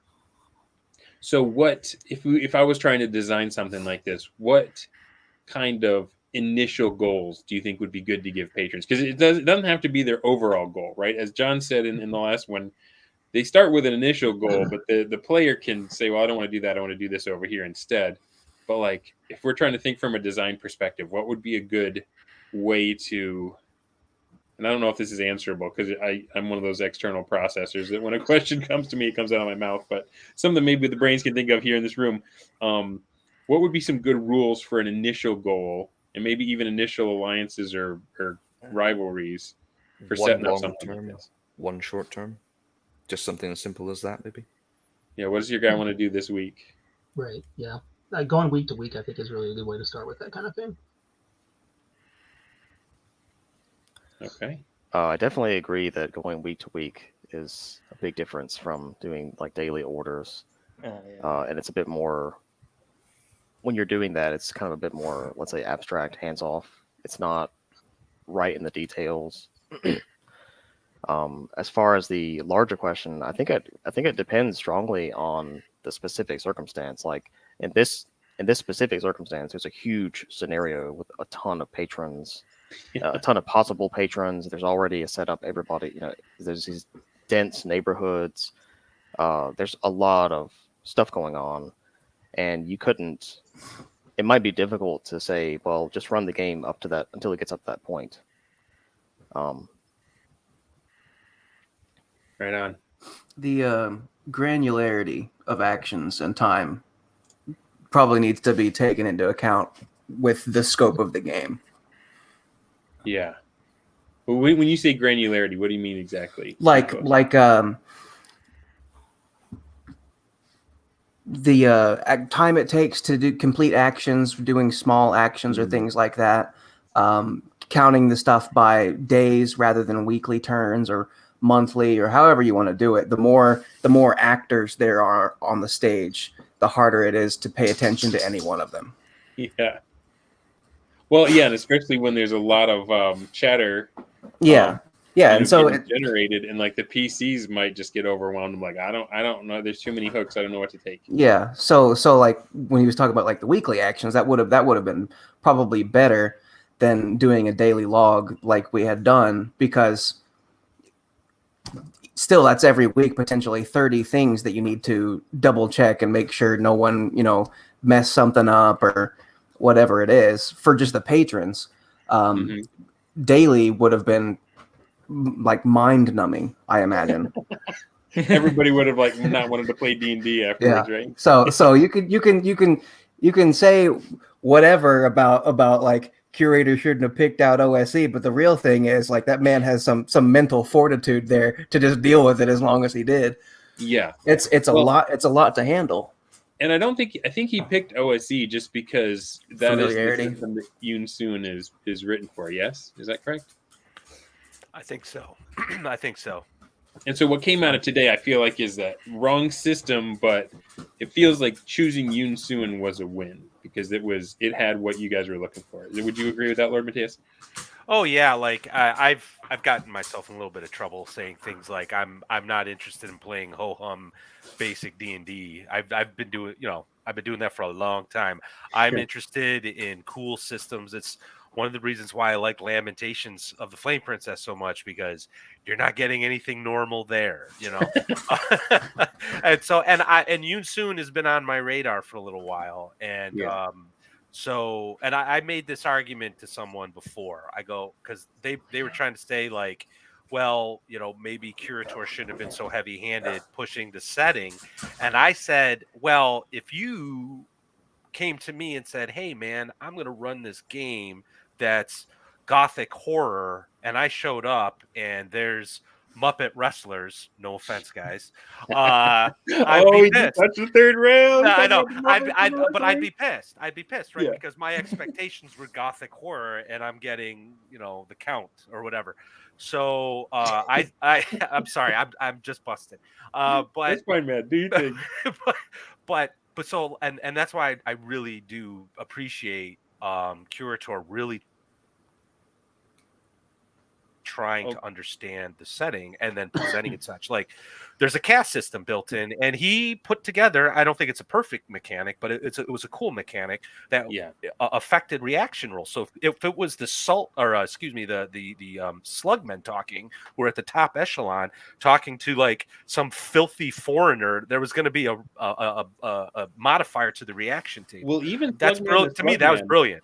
Like when I got approached by somebody that I knew was on the council, like just in game, it felt different when a councilman reached out to me, because my guy wasn't on. He was a slug man, but he wasn't at that level.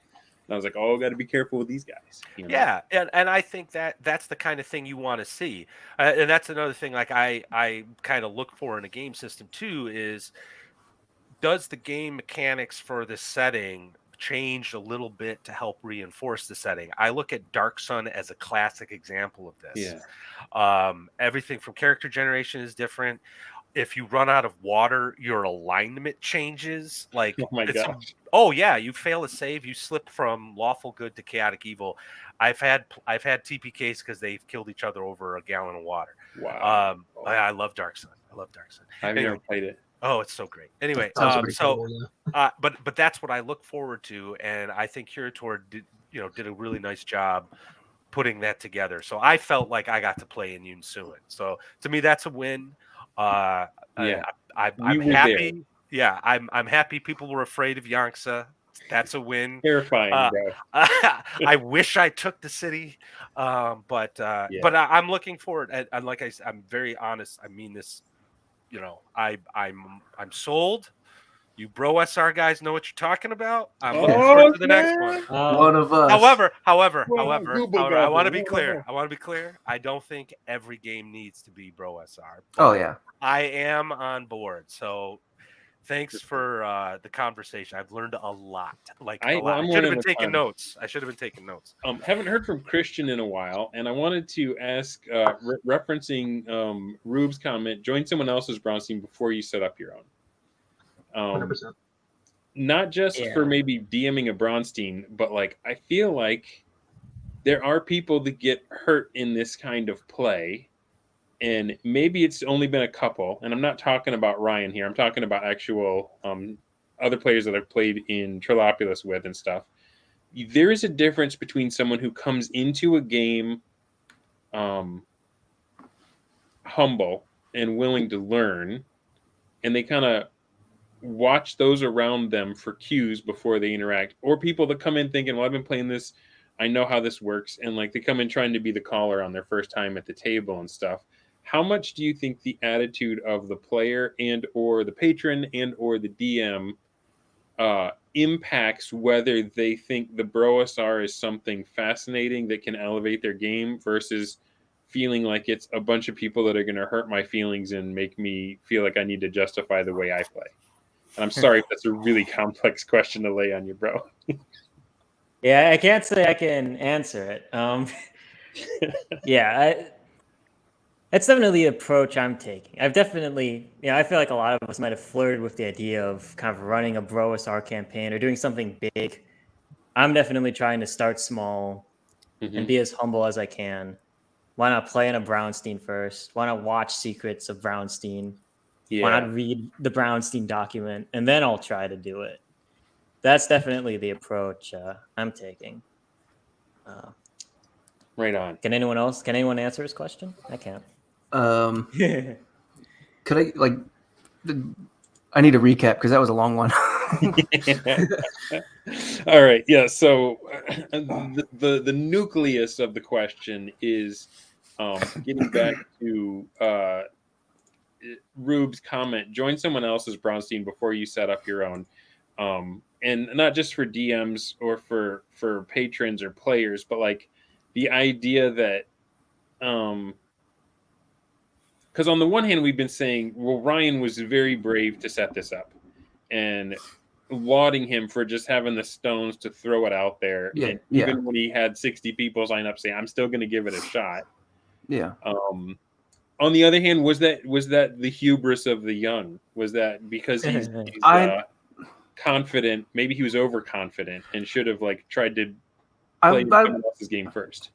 I wouldn't say it was overconfidence, but rather just willingness to leap into it, which is kind of like how I was, where I was just hearing a little bits and pieces, and I was like, all right, well, I'm just gonna dive in, and it's you can approach it from like the more humble way where I'm gonna sit and watch and kind of soak things up, and that's a good way to do it.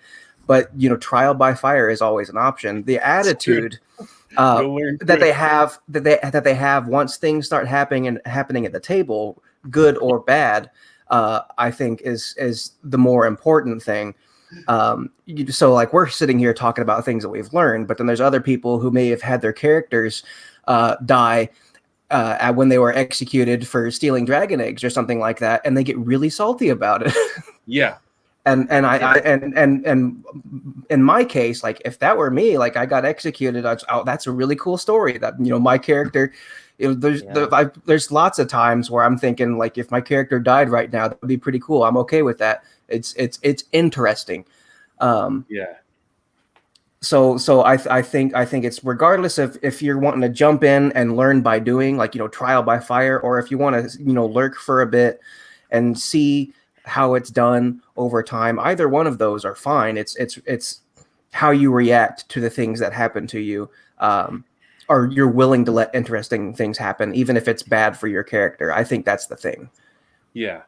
Well, and as Jeffro pointed out, like even if some people consider this a failure, the stories that come out of it, the experiences we've had, I feel like they trump the stories of someone who just played Curse of Strahd 5e and has the same encounters that everyone else does, right? Like how many of you can say, well, I was a giant crab and I was trying to snip this baby apart, but he was some kind of special undead and we had to run away and jump in someone's boat. Like you can't make that up ahead of time. That is just emergent crazy. Yeah, just the freedom that it allows when players are able to take on these characters as their own, heads of the factions. You come up with way more, even not even the stories, but just the ideas, the concepts in general are cooler than a lot of the stuff where it's just, oh, my guy was, a veteran who lost his wife and family, and now I'm dark and edgy. That standard kind of stuff. Instead, you go to people like that and go, well, I was an opium dealing slug, or that kind of stuff.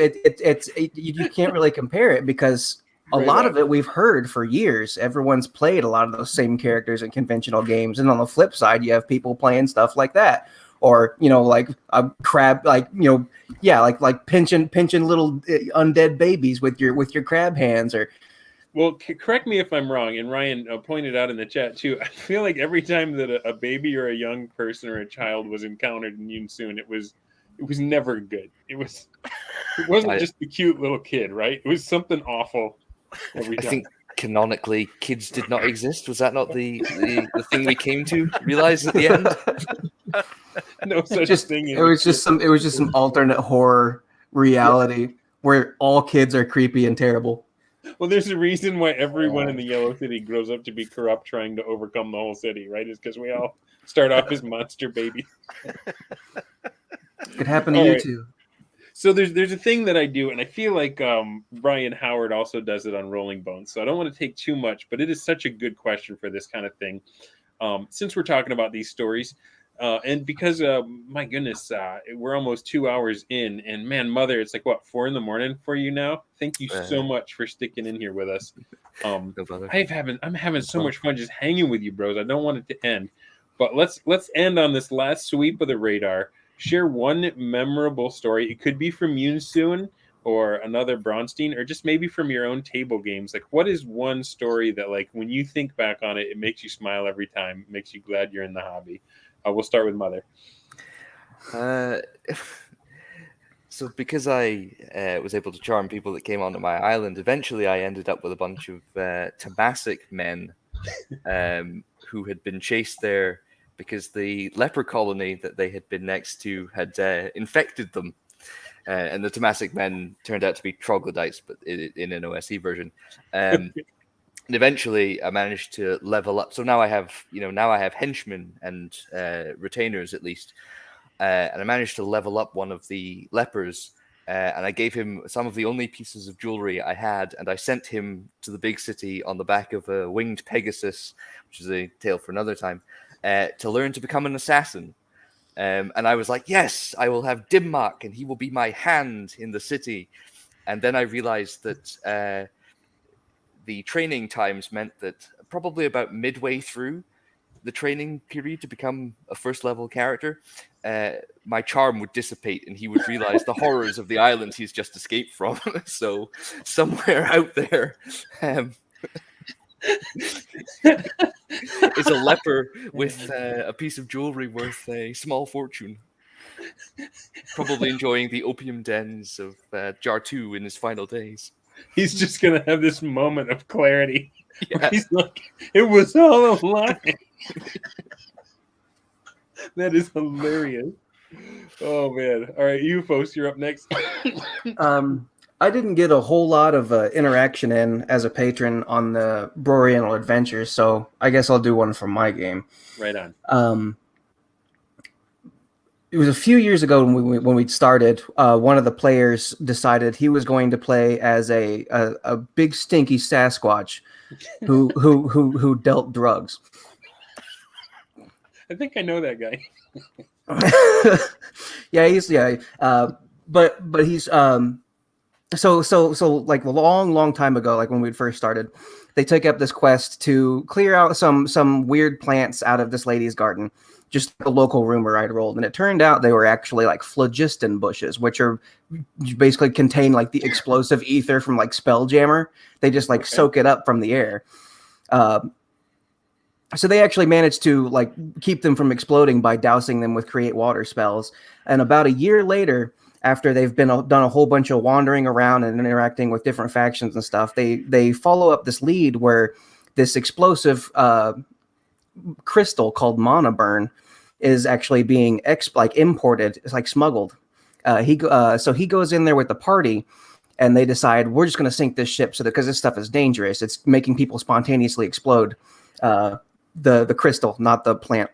But he's been growing this plant for months in his own private garden that he built using the downtime rules. And what he can do is he can actually apply. He can like apply it to surfaces and apply like some kinetic energy, like we'll give it a whack, and it blows up, kind of like contact explosives. Okay. He gets down into by the hull of the ship in this hidden smuggler's cove, and smears some on the side of the ship, while some of his allies are still up on top of the ship, sneaking around, trying to find like documents and stuff. And he takes a big old hammer and smacks the side of it, and the ship just blows wide open and starts sinking in the middle of this cove. Well, as it's sinking, it turns out this material, this crystal, is also super volatile when it contacts water. Oh no! And so the whole cove starts bubbling up, and they all like bolt. And then one of the other players decides to take a crate of it that was offloaded.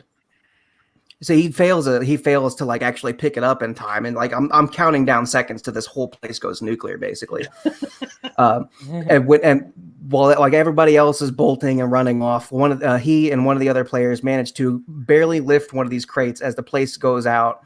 And I roll to see how far off, because it's like a massive explosion. They nearly die in the explosion and get sent flying out into the coast. And it's like a 50, like it's coin flip whether or not the vials of this crystal are actually damaged when they land in the water. And they lucked out and didn't have it blow up right next to them. So they like on a coin flip survive that whole situation, like because it was multiple, in the crate that they were carrying. Yeah, it was multiple coin flips basically as to whether or not they die.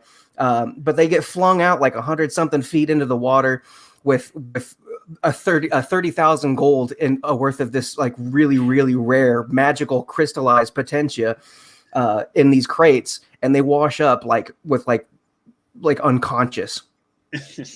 But it could have been like a total party kill, because they just decided, hey, let's go ahead and loot some of this stuff right when the whole cove is coming down.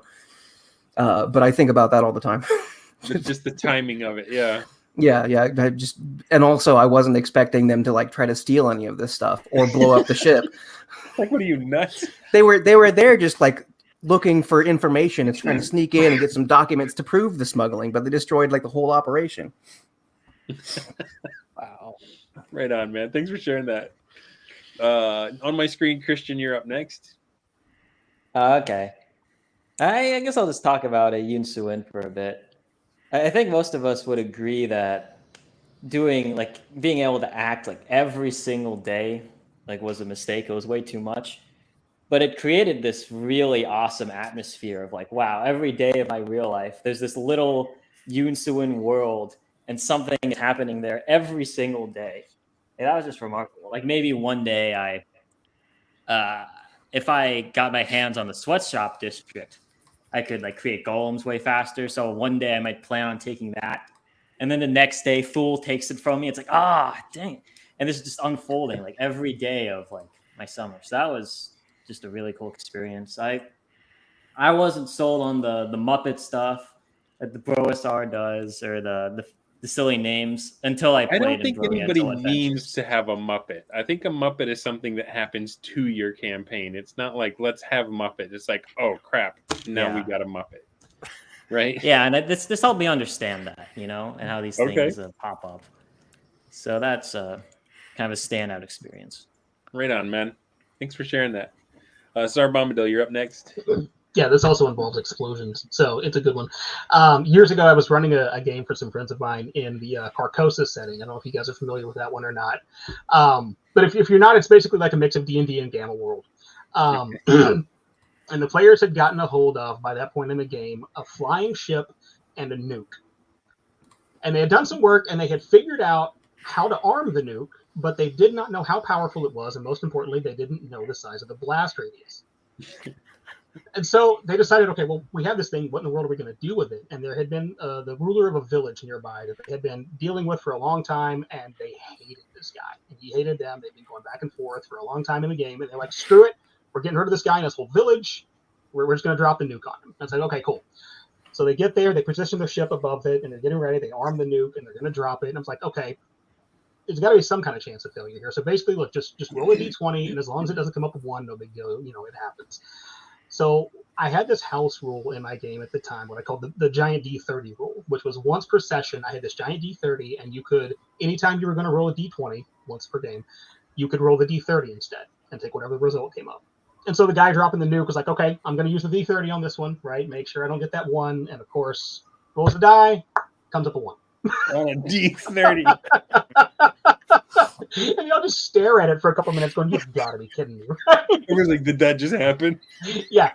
So, yeah, no. I was like, okay, yeah, you have no idea what the blast radius is, and it's several miles. And you are nowhere near that. So they were all just instantly vaporized by this. End of the game. Okay. It was a great time.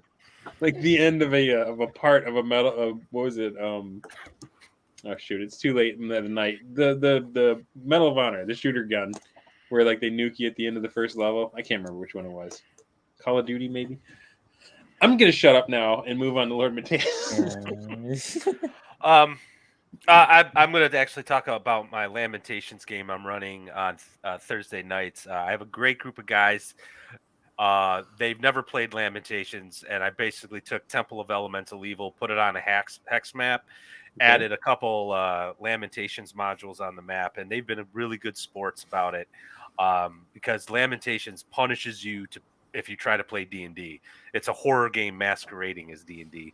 So on February 22nd, we had the session that we called the Goocher because it happened on February 22nd, and I had probably one of the best TPKs I've had in my 30-year career. There's a module called Tower of the Stargazer. It's a classic Lamentations module, and there's an encounter with the Tower's Magister, and he's stuck in a summoning circle. He just made a mistake, and he's been stuck there for like hundreds of years, and he's a cantankerous, racist piece of garbage, and he just yells at you and stuff. It's actually a really cleverly designed trap because he's a 17th level magic user, and if you break the circle, he comes out. So all these veteran players are like, okay, we're just going to ignore this jerk, whatever, and they keep ransacking the place. But one of my close friends who's part of this campaign, Cody, I love you to death. You are the player I know will press the big red button if I present it to you. So they get to the top of the tower. There's like this telescope that can take you to another planet. And if you keep messing with it, eventually it'll actually transport you to the other planet where you get eaten by the plant life there. So it's a death trap.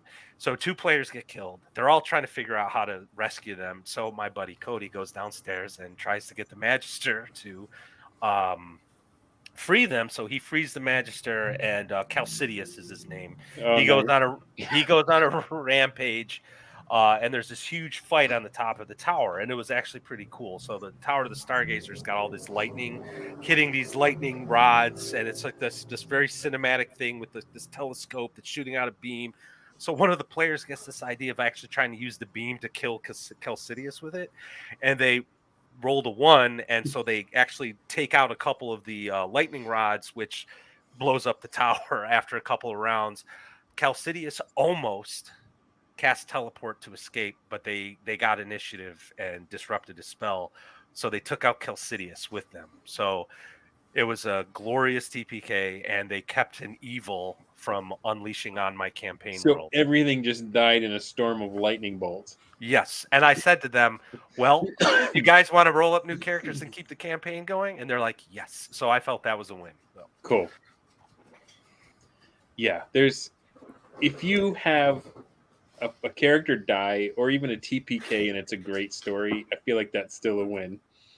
Yes, yeah, absolutely. All right, last but not least, RuleOfThule. Hit us with your story, man. I think I'll just tell a little short thing about something that happened in BROriental Adventures. It's something that probably I don't think anybody else knows about, but this is having to do with the faction leader of Hjeuphos slavers. One of the interesting things that Curator had us do was roll for level, and I happened to roll the maximum, like the absolute highest level that Slugman could get, which is 12, I think. Nice. And so I had all, and Slugmen are magic users in this system. And so I had all, I decided to randomly roll all of my spells because I didn't play this character. I didn't make this character. I decided to just randomly pick them all. And just to kind of speak to this idea of it's still interesting. It's still something, I think it's a very interesting idea to take a character that exists in the world that you didn't necessarily take there. Mm-hmm. One of the things I was trying to do was my highest level spell, level 5 spell, was Contact Higher Plane. One of my long-term objectives was to find a cure for insanity. While I was hunting down the 20 or so questions I could ask God, which in this case would be, the campaign manager, whoever the campaign manager was, who knew everything, I could just ask all these yes or no questions and have them answered. So I was sort of like filling out which questions am I going to ask, and I was going around spying for stuff, looking for should I ask this question, should I ask that, and trying to fill it out while trying to find, like I said, the cure for insanity, because one of the downsides you can have if you cast a really high level version, if you cast like the more difficult, higher question version of Contact Higher Plane, is you can make a character insane. So probably nobody knew about that, but that was one of the funny things that was driving this faction leader's actions throughout the world. So you were preparing to cure your own insanity should that spell go wrong. Yes, that's right. That's brilliant. That is brilliant. And I think maybe all of us would agree that there is something about this style of play that, like, if I'm a player in a regular campaign, I usually probably don't think about the game unless it's like, oh man, I can't wait till Thursday night and we can play again. And then I sit down and I have a good time, and I may remember a story afterwards. But like, something about this Bronstein is like, you shower thoughts, drive to work. You will be plotting and planning and worrying like until you get your next communication, your next hit. And there's nothing else like it that I'm pretty new at this stuff. I don't have a whole lot of experience, but it's an entirely different experience. Yeah, I think even if you were doing something like weekly instead of daily updates, you would just constantly be thinking about it. And when you read those updates, when you see the events that are happening, your mind explodes with, oh my gosh, is he doing this? Is he doing that? It goes everywhere. Yeah, it's a whole different ball game. Yeah, I mean that's in Worklords. That's how it was. It was weekly updates instead of daily or whatever. And yeah, we were absolutely still going like daily. What's going on? Did somebody do something? Waiting for the refreshing the blog to see if the map updates. Who's where. And yeah, it's something that I've never experienced anywhere else. What orc did you play in? I was Grimdark Moorbad. Okay. Yep. Grim, dark, more bad. Not grim, dark, most bad. No, just more bad. Just more bad. All right, guys. Well, we are 9 minutes past 2 hours on this session. I usually try to keep it to an hour. I knew this one was going to go a little bigger because of all the voices, but I just want to say I've thoroughly enjoyed you guys taking this much time to spend with me and help me understand what were some of the guts going on in this game. I still feel like we're only scratching the surface of what, short as it was, what BROriental Adventures has to teach us, and maybe the last piece of the puzzle might be some of the folks that helped to run it. But I want to thank Ryan for being in the chat. I want to thank everybody for showing up for this, and I want to thank y'all for just being bros and having a good time hanging out and just sharing what you had going on with the game. It's still going, just so everyone knows. That is a good point. Not done learning. Not done learning, and BROriental Adventures is still happening. Hollyfeld's running it, and Ryan, you can tell us in the chat. You were thinking about either doing a solo play or in-game table play back in the adventure. So hopefully you didn't get stung too bad by this, because I feel like there was, from our conversation, it sounded like you took a little bit of it on as, that it might have been a little guilt-inducing, but I feel like overwhelmingly this was a positive experience for everyone. And even if it really, let someone down or hurt their feelings or whatever, like, we still got some amazing stories out of this thing and stuff that we can tell some of our more mundane brothers in the most popular edition right now, and maybe open their eyes a little bit of like, oh man, I don't have any stories like that. What are these guys playing? So, Yeah. all right, guys, Listen, thank you very much. Oh, sorry, go ahead. Sorry, I didn't want to Oh, talk. I just wanted to say really quick, since he's here in the chat, that I had an absolute blast with this game. I don't want him to think anything otherwise. A ton of fun, and I would happily do it again. Certainly. So. And I am going to try again. If there's other crazy Bronsteins, I wouldn't quite say I'm hooked. I don't have a whole lot of free time. This YouTube thing is taking up a lot more than I thought it would, but I want more crazy. I want it. I want the crazy. All right. Oh, I got one more. I am doing solo at the moment, but now I want to try doing some AD&D. LOL, even if it's kind of daunting. Also, remember, Ryan's in college right now, so Yeah. that was one of the questions that I asked him, and maybe that'll be the end question. How much of our lives should this hobby take up? Should we be doing something that we're thinking about it in the shower and in the car and all the time? How do you balance that out? Well, being a mid-40s nerd, this is like my hobby. Like, I have friends who get all into. I'm in Western New York, so I have Bill's Mafia, right? I live it, right? So to me, I don't mind spending daily thinking about it. I do think about it daily. That's how much I enjoy this hobby. There's something special about sitting around with your friends and this thing that happens, whether it's you're using one-to-one time or not, or whatever. Something is happening at the gaming table when you pull out the dice and start doing your thing. And it's special and it's unique. And I am fascinated by it. I've been fascinated by it since 1988. And I just want to keep learning different ways of doing it. And BROSR methodology, as I'm calling it, is kind of like the final puzzle. Like, I've done quite a bit. So, I'm looking forward to more. I might try to run something in the next year. I don't know. Hey, but... let me know, man. I'm there for it. All right, I think that's a great thought to end it on. Thank you guys very much. And I know Axe was kind of a star of the show tonight. If you guys are interested in Adventure Conquer King System, my next show is on Friday the 13th in October. Woo! And Alexander McChris is going to be coming on, and we're going to be talking about Adventure Conquer King System Imperial Imprint coming out this month on Kickstarter. So make sure to tune back in for that, and we'll see you guys that time. Thank you very much.